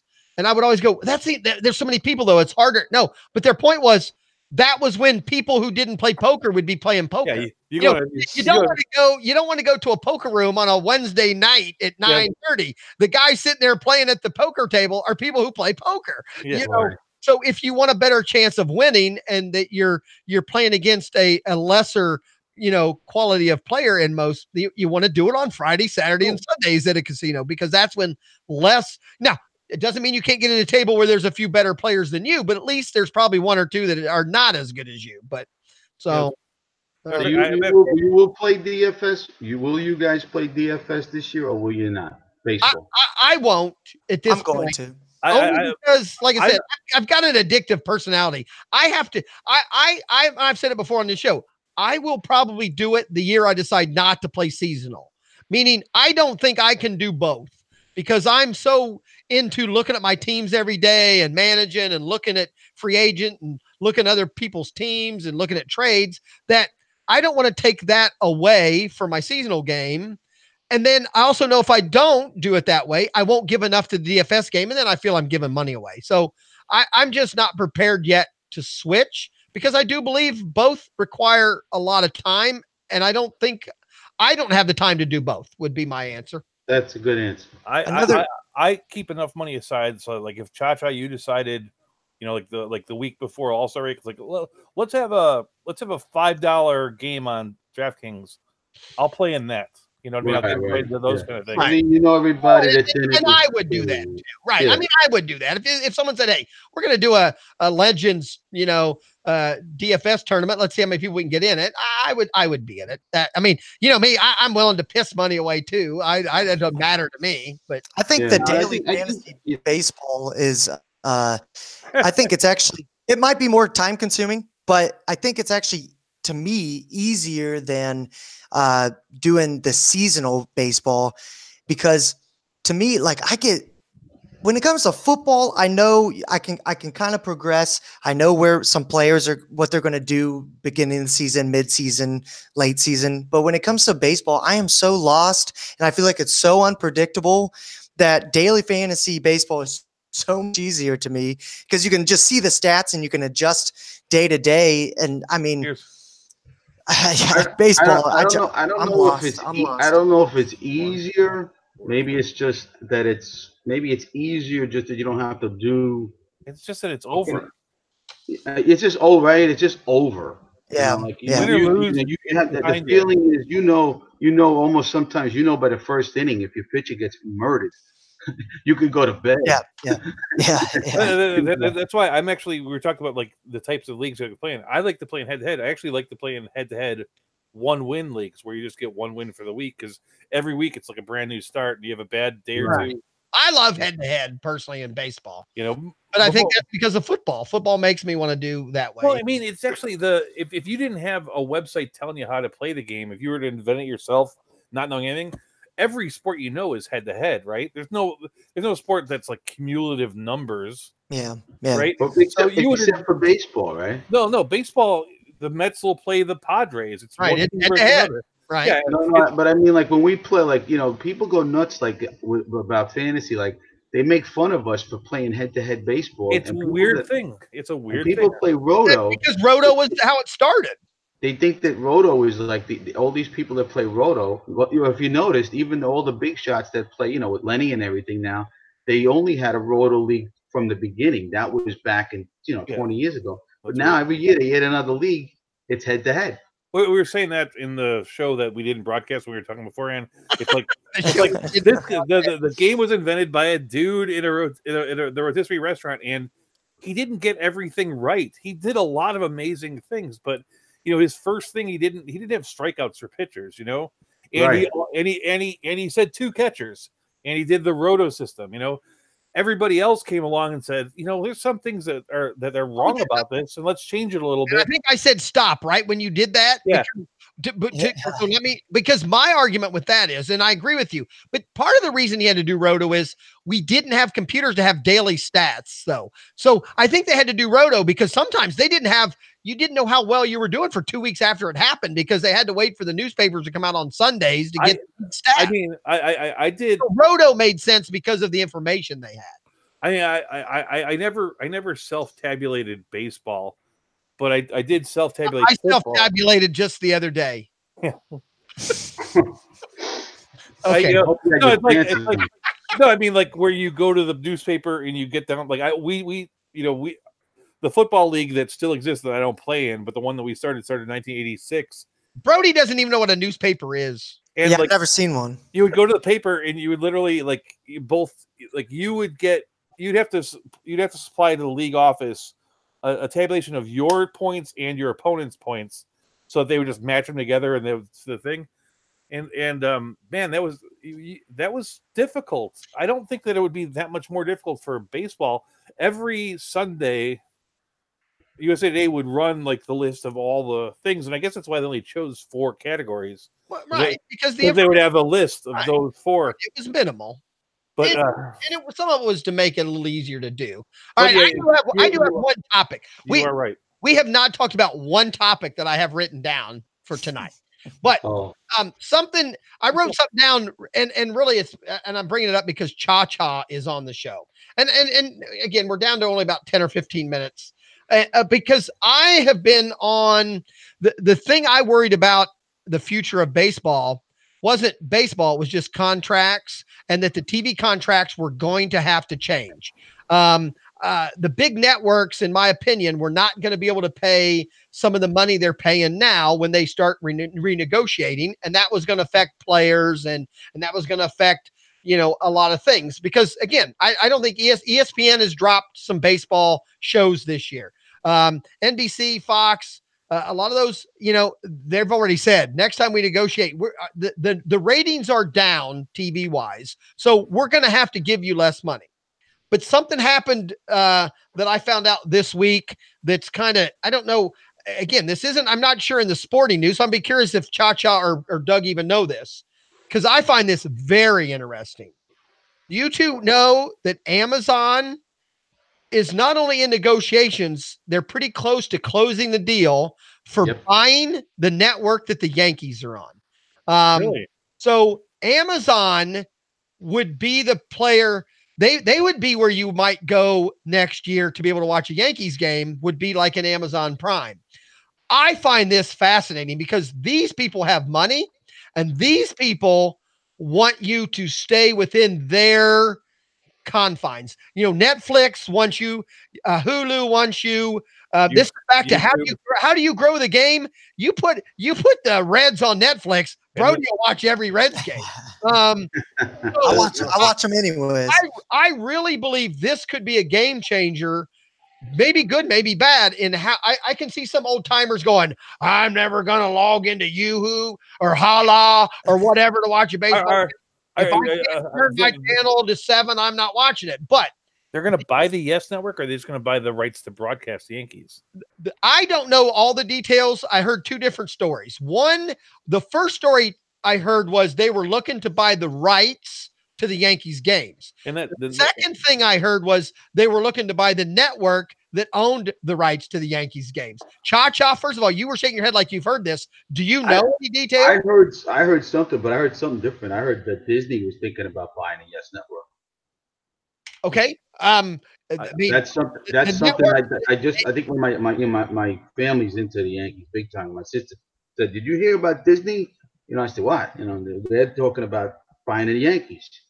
And I was like, really? Buying the Yankees or buying their network? Buying the network. Okay. So I don't know if Disney and Amazon was also mentioned also. Well, get some more Disney princesses out of that. I don't. Again, I kind of two huge, two huge companies that could buy the Yankee network. Right now, see, here's the thing, and the reason I say that. See, I this is an area I pay attention to. That's how I found this out. Disney is.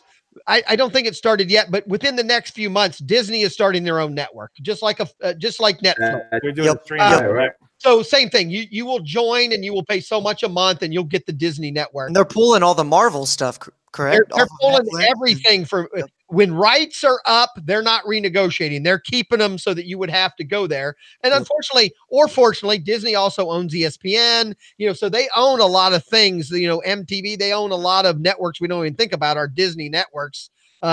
So their goal to have that. Now, again, I specifically heard Amazon in both of my stories. I've looked this up. Basically, what happened was, remember when Disney bought 20th Century Fox? Yes. Yeah. 20th Century Fox owned 80% of the Yes Network, so Disney actually owned the Yes Network already. Maybe that's it. That they're negotiating with Disney. Yankees are going to buy back the Yankees. The Yankees are going to buy back the majority share of the Yes Network from Disney in a $3.5 billion deal. Okay. There it is. But in that, there's also a deal for them to joint share the rights to broadcast it with Amazon. Right.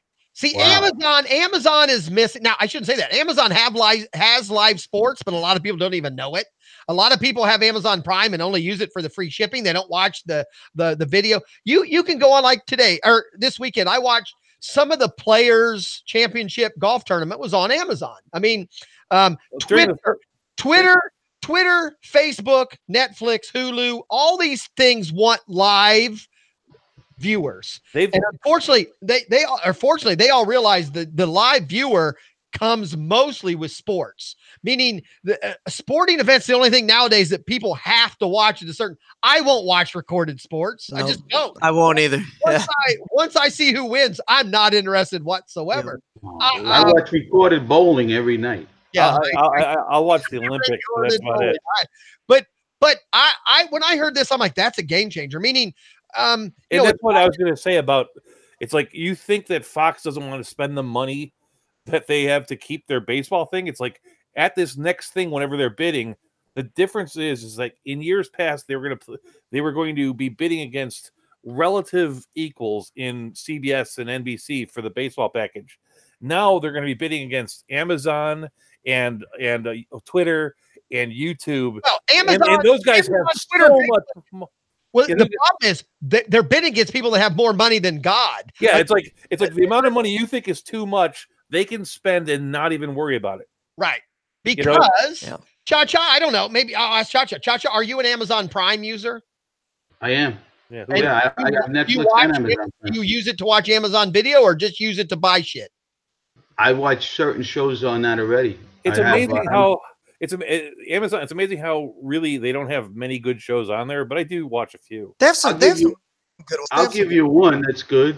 I'll give you a I good watched show. I watched Justified a little while ago. That was a good show. Well, that was Well, on you ever that was on FX. Right, Originally. on FX, but they reran the series on. The Americans is on there too now. Yeah. That's great. Goliath. You ever see Goliath? Goliath is good. No, but I I've haven't seen watched that. Good. And admittedly, the reason why I signed up way back in the beginning is that I'm a big fan of a writer named Kevin Kennelly, and so I bought it so that I could watch Bosch, which I do like. Well, Bosch is very good. good.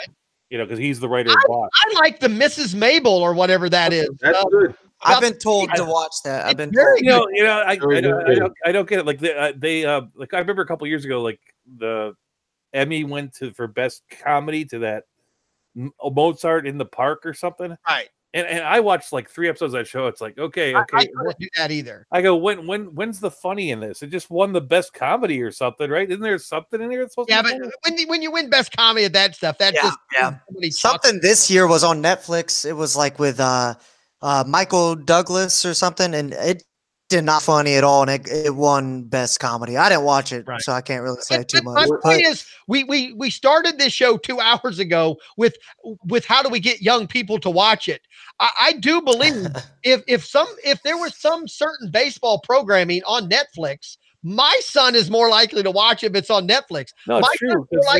They watch on their little phones. So he's also more likely to watch it if it's on Twitter or Facebook. These are other places that have the ability now to get on, and get the rights. Amazon had the rights to Thursday Night Football. Yep. Now, Thursday Night Football was on 2 other places, so if you didn't have Amazon, you could still watch it.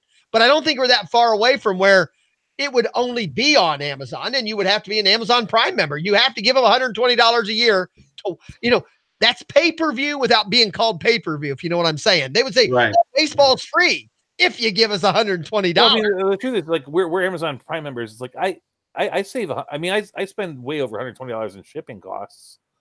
You know what I mean? Like, it's like, basically that's $120. It's like I would have spent anyway. It's virtually. Right. If you take advantage of everything you get with Amazon Prime, it's a deal. I'm the first to tell everyone. I mean, I would, but if you tell me that's also going to get me Yankees games so that I don't have to buy MLB Network, I'm in. I mean, if anything, I think MLB Network could be the people who get hurt, because Amazon might say, you're not showing them Yankees on your MLB Network, we're blacking that one out because we want them to only come here. Because companies with that much money can say that kind of shit. So, I don't know. I'll be curious. No, but that is the thing. There's going to be money buying that stuff, and it's still getting there. Right. Oh, Kevin is saying last year there were some games live on Facebook. There were. Actually showed some baseball games. I thought they did football. Twitter. I thought it was Twitter. It was Twitter. That's right. It was Twitter. Even Yahoo. Yahoo does it too. Yeah, they have the Yahoo didn't do any this year. They had 3 Sunday. Yahoo did the early Sunday morning games in football 2 years ago. They didn't do them this year. Amazon and NFL Network did them this year. They the rights. I remember watching the game on. I was watching the game on Facebook one day, and like it's just so annoying because they got those. Everybody who hits the like button, it's like just going the whole time. Yeah, it's like, oh, I can't take this. Yeah, but that's what young kids like. Young. See, now I must not be a young kid then, because I hate that shit. Okay, but here's not my point, Brody. I don't necessarily like the hearts and the stars. They're like flying up the screen. But if me and Brody were on Facebook together and he's watching it and I get notified that it's on and I can watch it, and me and Brody could chat at the same time. They have that thing. They have that thing in Facebook called Watch Party, where you press a button. Yeah. I'd be down for that. I think that's the future of sports. Yeah. Is watching it as a communal thing, but not being together. So that would be the thing where I think a Facebook or a Twitter has a shot, because people go, hey, let's all watch the Reds tonight, even though we're not together, and let's make fun of somebody. Also, another thing I think too is, I mean, I feel it with all sports, but baseball is worse. Commentary, like all commentating for baseball, to me is like the most boring shit in the world. And I love baseball, and like TV commentating, I hate. So one thing I'm into MMA. You missed a lot, Brody, because you missed a lot of the good time. There was a lot of good announcers back in the day, just like umpires and managers. He missed all of that. Like He Baseball- hasn't got the pleasure of seeing managers want to scream and yell at umpires and back and forth. Yeah, I haven't. Yeah, I Baseball haven't could seen be, that too could be a often. dull and boring thing, and there's a bit of a talent to kind of keeping it lively for 9 innings when it's not a good product on the field. But the truth is, you're right. Most baseball announcers are bad. They're bad. Yeah. Yeah. But we have Marty Brenneman. We've had. Well, I was about to say I love Marty. I listen to This is the his radio. I last year like him on the radio. I remember when last year. I remember when like the ESPN hired Jessica Mendoza to be the girl on the thing, and everyone like Twitter's going nuts saying she's horrible, she's whatever, all that stuff. It's like, but if you listen to her, it's like she says the same crap every other person says. The truth is, it isn't that she's. I mean, she may very well be horrible, but it's because 90% of these people are horrible. She's just like all the rest of them. Yeah. She's no worse for being a woman. What I was about to say though is I'm a big MMA fan, and one thing I listen to the Joe Rogan podcast, and what he does on weekends where he's not the announcer there, he gets a group of buddies together, they drink and they commentate or halfway commentate for fights. And I've always thought that there needs to be something like that. Yeah, can't do it in baseball on a regular basis for like baseball or something. I know. I mean, it's a real long shot, especially with a sport like that. Brody has also partaken in my multiple TVs on Sundays. Brody has been here on my Sundays before watching all my TVs. Brody, what do you think? And I've been told, I've yet to see it, and I'm going to try this year. I've been told baseball has a air quotes red zone type network. I've never seen it. Would you watch a baseball red zone where they're only showing things when the action's happening? I mean, they sort of do that with the MLB network show. I forget what it's called. The one that's they sort of do it. No, it's on like at midnight. It's like a show. They'll break into things here and there, but it's not. Yeah, it is pretty late. Zone if you sign up for the MLB TV package, right? Afterwards, after the game, probably a day later, you can go back to that game and it'll say condensed, and you can watch shows on a condensed version. Yeah, and that's not what I'm talking either. I'm like 14 minutes long. I'm talking it's 9 o'clock at night, and I don't necessarily know what game to watch. The Reds are either done or don't play till 11. I just want to see what action's going on right now. I have the MLB network, and I just put on 1 or 2 games and I watch those versus I don't, which I agree with Brody. I do turn on the MLB network. Yeah.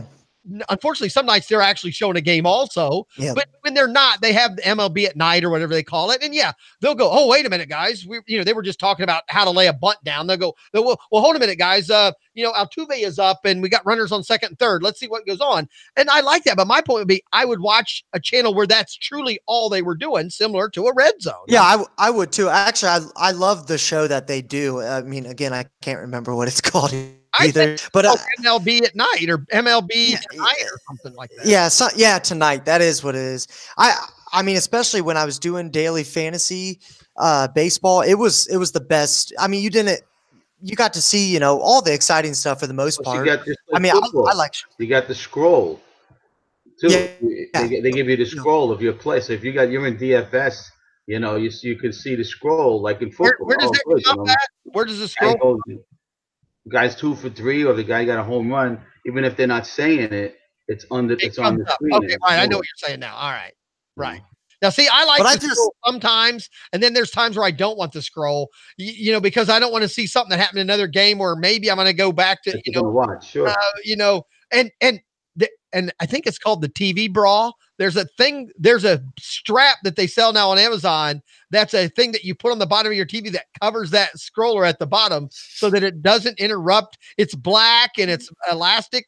And that's crazy. You don't see the scroll. No, but I can see where I'd want to use that sometimes. But my point was being commentating. I feel like, especially now all sports, but especially baseball, it needs to get spiced up. I don't know. There needs to be something different. Here's the problem. And let me ask this to Brody, because Brody knows me. And again, I hate to say this, Brody knows me better than any of you guys, even though you guys have listened to me for a year here. But Brody, I've known since he was not even Brody. I can be a little vulgar. I like adult language. Yeah, and that's my point. The Joe Rogan show he's talking about, that's part of the fun too. There's no filter on that show. You can hear him go, he just broke his fucking arm. Back to, if my choice was I can watch Amazon and the Yankees, or I can watch the Yankees on Amazon Plus, where I would get two guys like talking like they're sitting in a bar, like that fucking ball's going out, not that, and I know there are people that aren't cussers like me that would go, that's not needed to make the game entertaining, but I'm sorry, people talking in a more realistic manner, not being afraid to say stuff. Yes, that's the thing. Entertaining. Not afraid to say stuff. Not afraid. A lot of them are too afraid to say. Of, oh, you can't say that. Tony Perez won't let you interview him tonight if you do that. No. That's a good idea. That's a good idea. You should do easy. There you go. It's one of the things baseball's had trouble with is that they were really like 3-4 years ago. If somebody like grabbed the little screens, like a GIF of something that went on in baseball, like they would go out of their way to like make sure that guy got purged and go at him with all heart. It's like that's the part that they need to let up on their protection of every little piece of the game. Right. The reason why you couldn't do that is because they tell you before every game, like if you reproduce this in any manner without our express written consent, right. Yeah. It's like we're gonna come at you with both guns blazing and 50 lawyers. But that's the point. And unfortunately, the big networks, I mean, if Disney or some of them, they're not going to do it because they don't want people to go, that's the problem. They're too politically correct to say, we're not going to we're not going to let you do it, but we're going to have, here's a different, if you want to watch an adult version, here it is. I mean, I don't care what anybody says, some of these series that we watch on HBO would not be, The Sopranos would not have been very much, Sopranos would have been Sopranos if it was on ABC. You understand what I'm saying? When they tried to run it on TNT or whatever, no one watched it. Yeah, it was. They originally were supposed to be on TV. It couldn't happen. No, I mean after the show went off, they like sold it to TNT or AMC or something. The cussing, the violence, and it was a different show. And the boobies. Well, I mean, hey, I'm boobies as much as the next guy, but I just don't like, again, I just want it. I just, back to, like I said, I like being at a bar watching a game sometimes where people are going, look at that fucker, he's going to score. I mean, you don't get that excitement from announcers. No. You don't. And unfortunately, the word disagree is right. At least in Major League Baseball, most of what we're listening to is local announcers. Yeah, the regional announcers. We're in football, there are no team announcers. Yeah, different guy every week. You don't get a team, you just don't get that team excitement. Sometimes I'll listen to our local radio if the Bengals are on, if I'm out and about, and the guy that announces the radio, who is a local guy, is much more entertaining. So I don't know. It just came up and I thought, man, that could be a game changer if some of the richest companies in the world get involved in owning some of the rights to some of these sporting events. So I got good. All right. Good. What would you guys do if we didn't play season-long baseball or DFS? Would you guys still watch as much baseball as you do now? The Reds, anyways. I'm certain that a certain percentage would be cut off because of that. There are games where, I know that I physically say to myself, man, everyone's really talking up this Berrios kid. I got to go watch him pitch. And so I'll go to my way to watch a Twins-Rangers game that I wouldn't watch otherwise. I would say I would watch less, but I've always had baseball on. If it's the Reds, it's the Reds. Yeah, but it would be mostly the Cubs. Cubs be on. Maybe I would watch the Rays because they're local. But that's it. All right. Is it different? Is it different for you for football? I don't watch football almost at all. I watch Doug's anti-football. Doug's not American. That's only because I played it in high school and college, and it's like I'm glad for it to be behind me. But I watched like 3 games this year. I actually enjoyed one of them. Really enjoyed it. I enjoyed watching a football game. Great. That was probably when the Bears beat somebody's brains in. It was the Bears-Rams game, and it was the first time the Bears have played defense in 11 years. Yeah. Kevin in the chat room is saying, and I think he's right, Hill Street Blues, if it was done on HBO, Hill Street Blues was a great show on the network, but it would have been, over the top of a show like that would be on HBO or something where, it would be, they wouldn't have to worry about editing and all that. So, all right. A quick piece of breaking news in the baseball world. The Houston Astros just extended Alex Bregman 5-year, $100 million contract, buying out 3 years arbitration and $20 million a year after that. That's kind of a thing. Yeah, that's not bad. I'll give him that. 5 years, 100 million. We did talk. We actually talked more baseball. We did pretty good that first hour or so. We talked a lot of fantasy today. We did not get into the Trout signing. We got other things, but we got time to do that. But we broke the story on the Melnick Network. It's on your show. First time as reported. Right, the second whitest show on the network, right, Cha-Cha? What? No, I think that's Double A that keeps saying. Double A is the one that's monitoring how white our shows are. But how white is Double A? I like to call him Omarosa because I assume that this is the guy. You haven't been on the round table when he's been on here? No, I haven't. I assume that he's Omarosa from like Trump's The Apprentice, right? He's the black woman. Mm-hmm. Right. Or Omarosa, yeah, that's right. Double A is a black woman. So, exactly. So when you get called the whitest show by a black woman of that stature, he's not from New York, just so you know, Doug. No, he's not a New Yorker.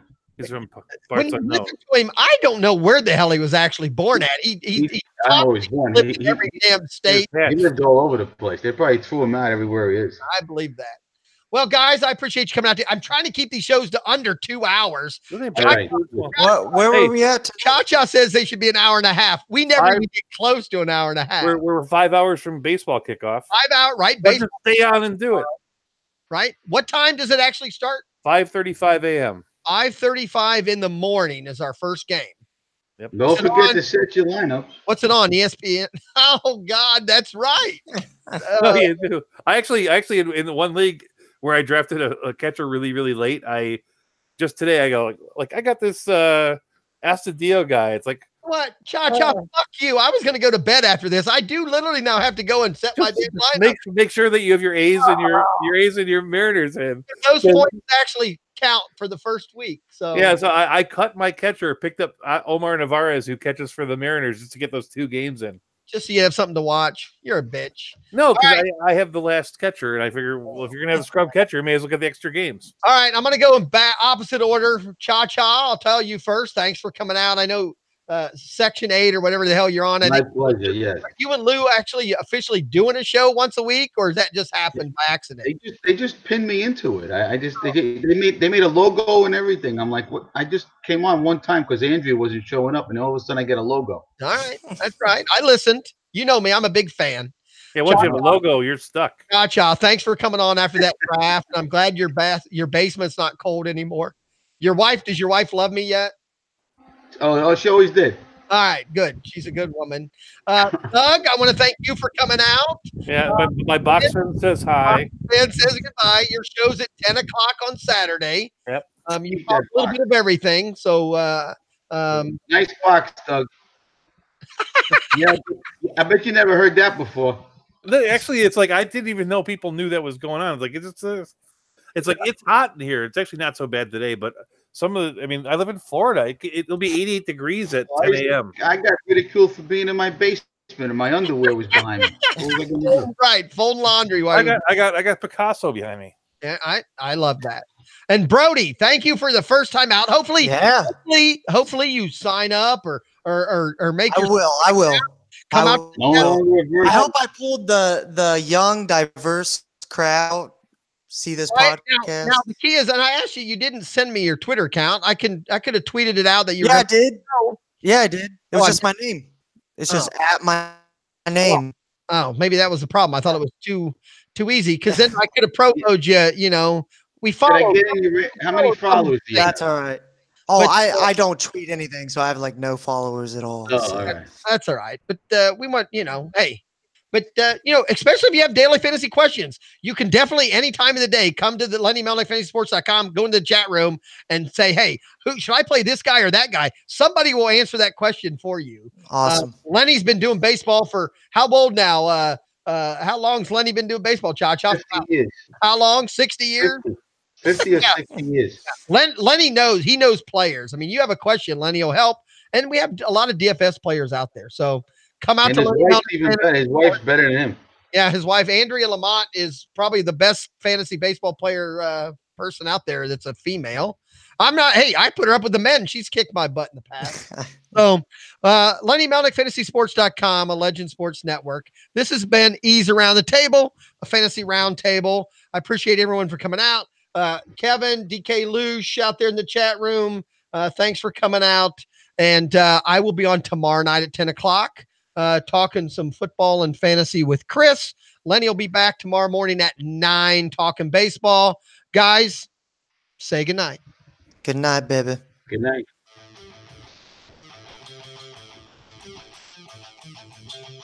This has been Just a Fantasy Fan podcast. And to keep your fantasies going, follow us at justafantasyfan.com. Say good night. Good night.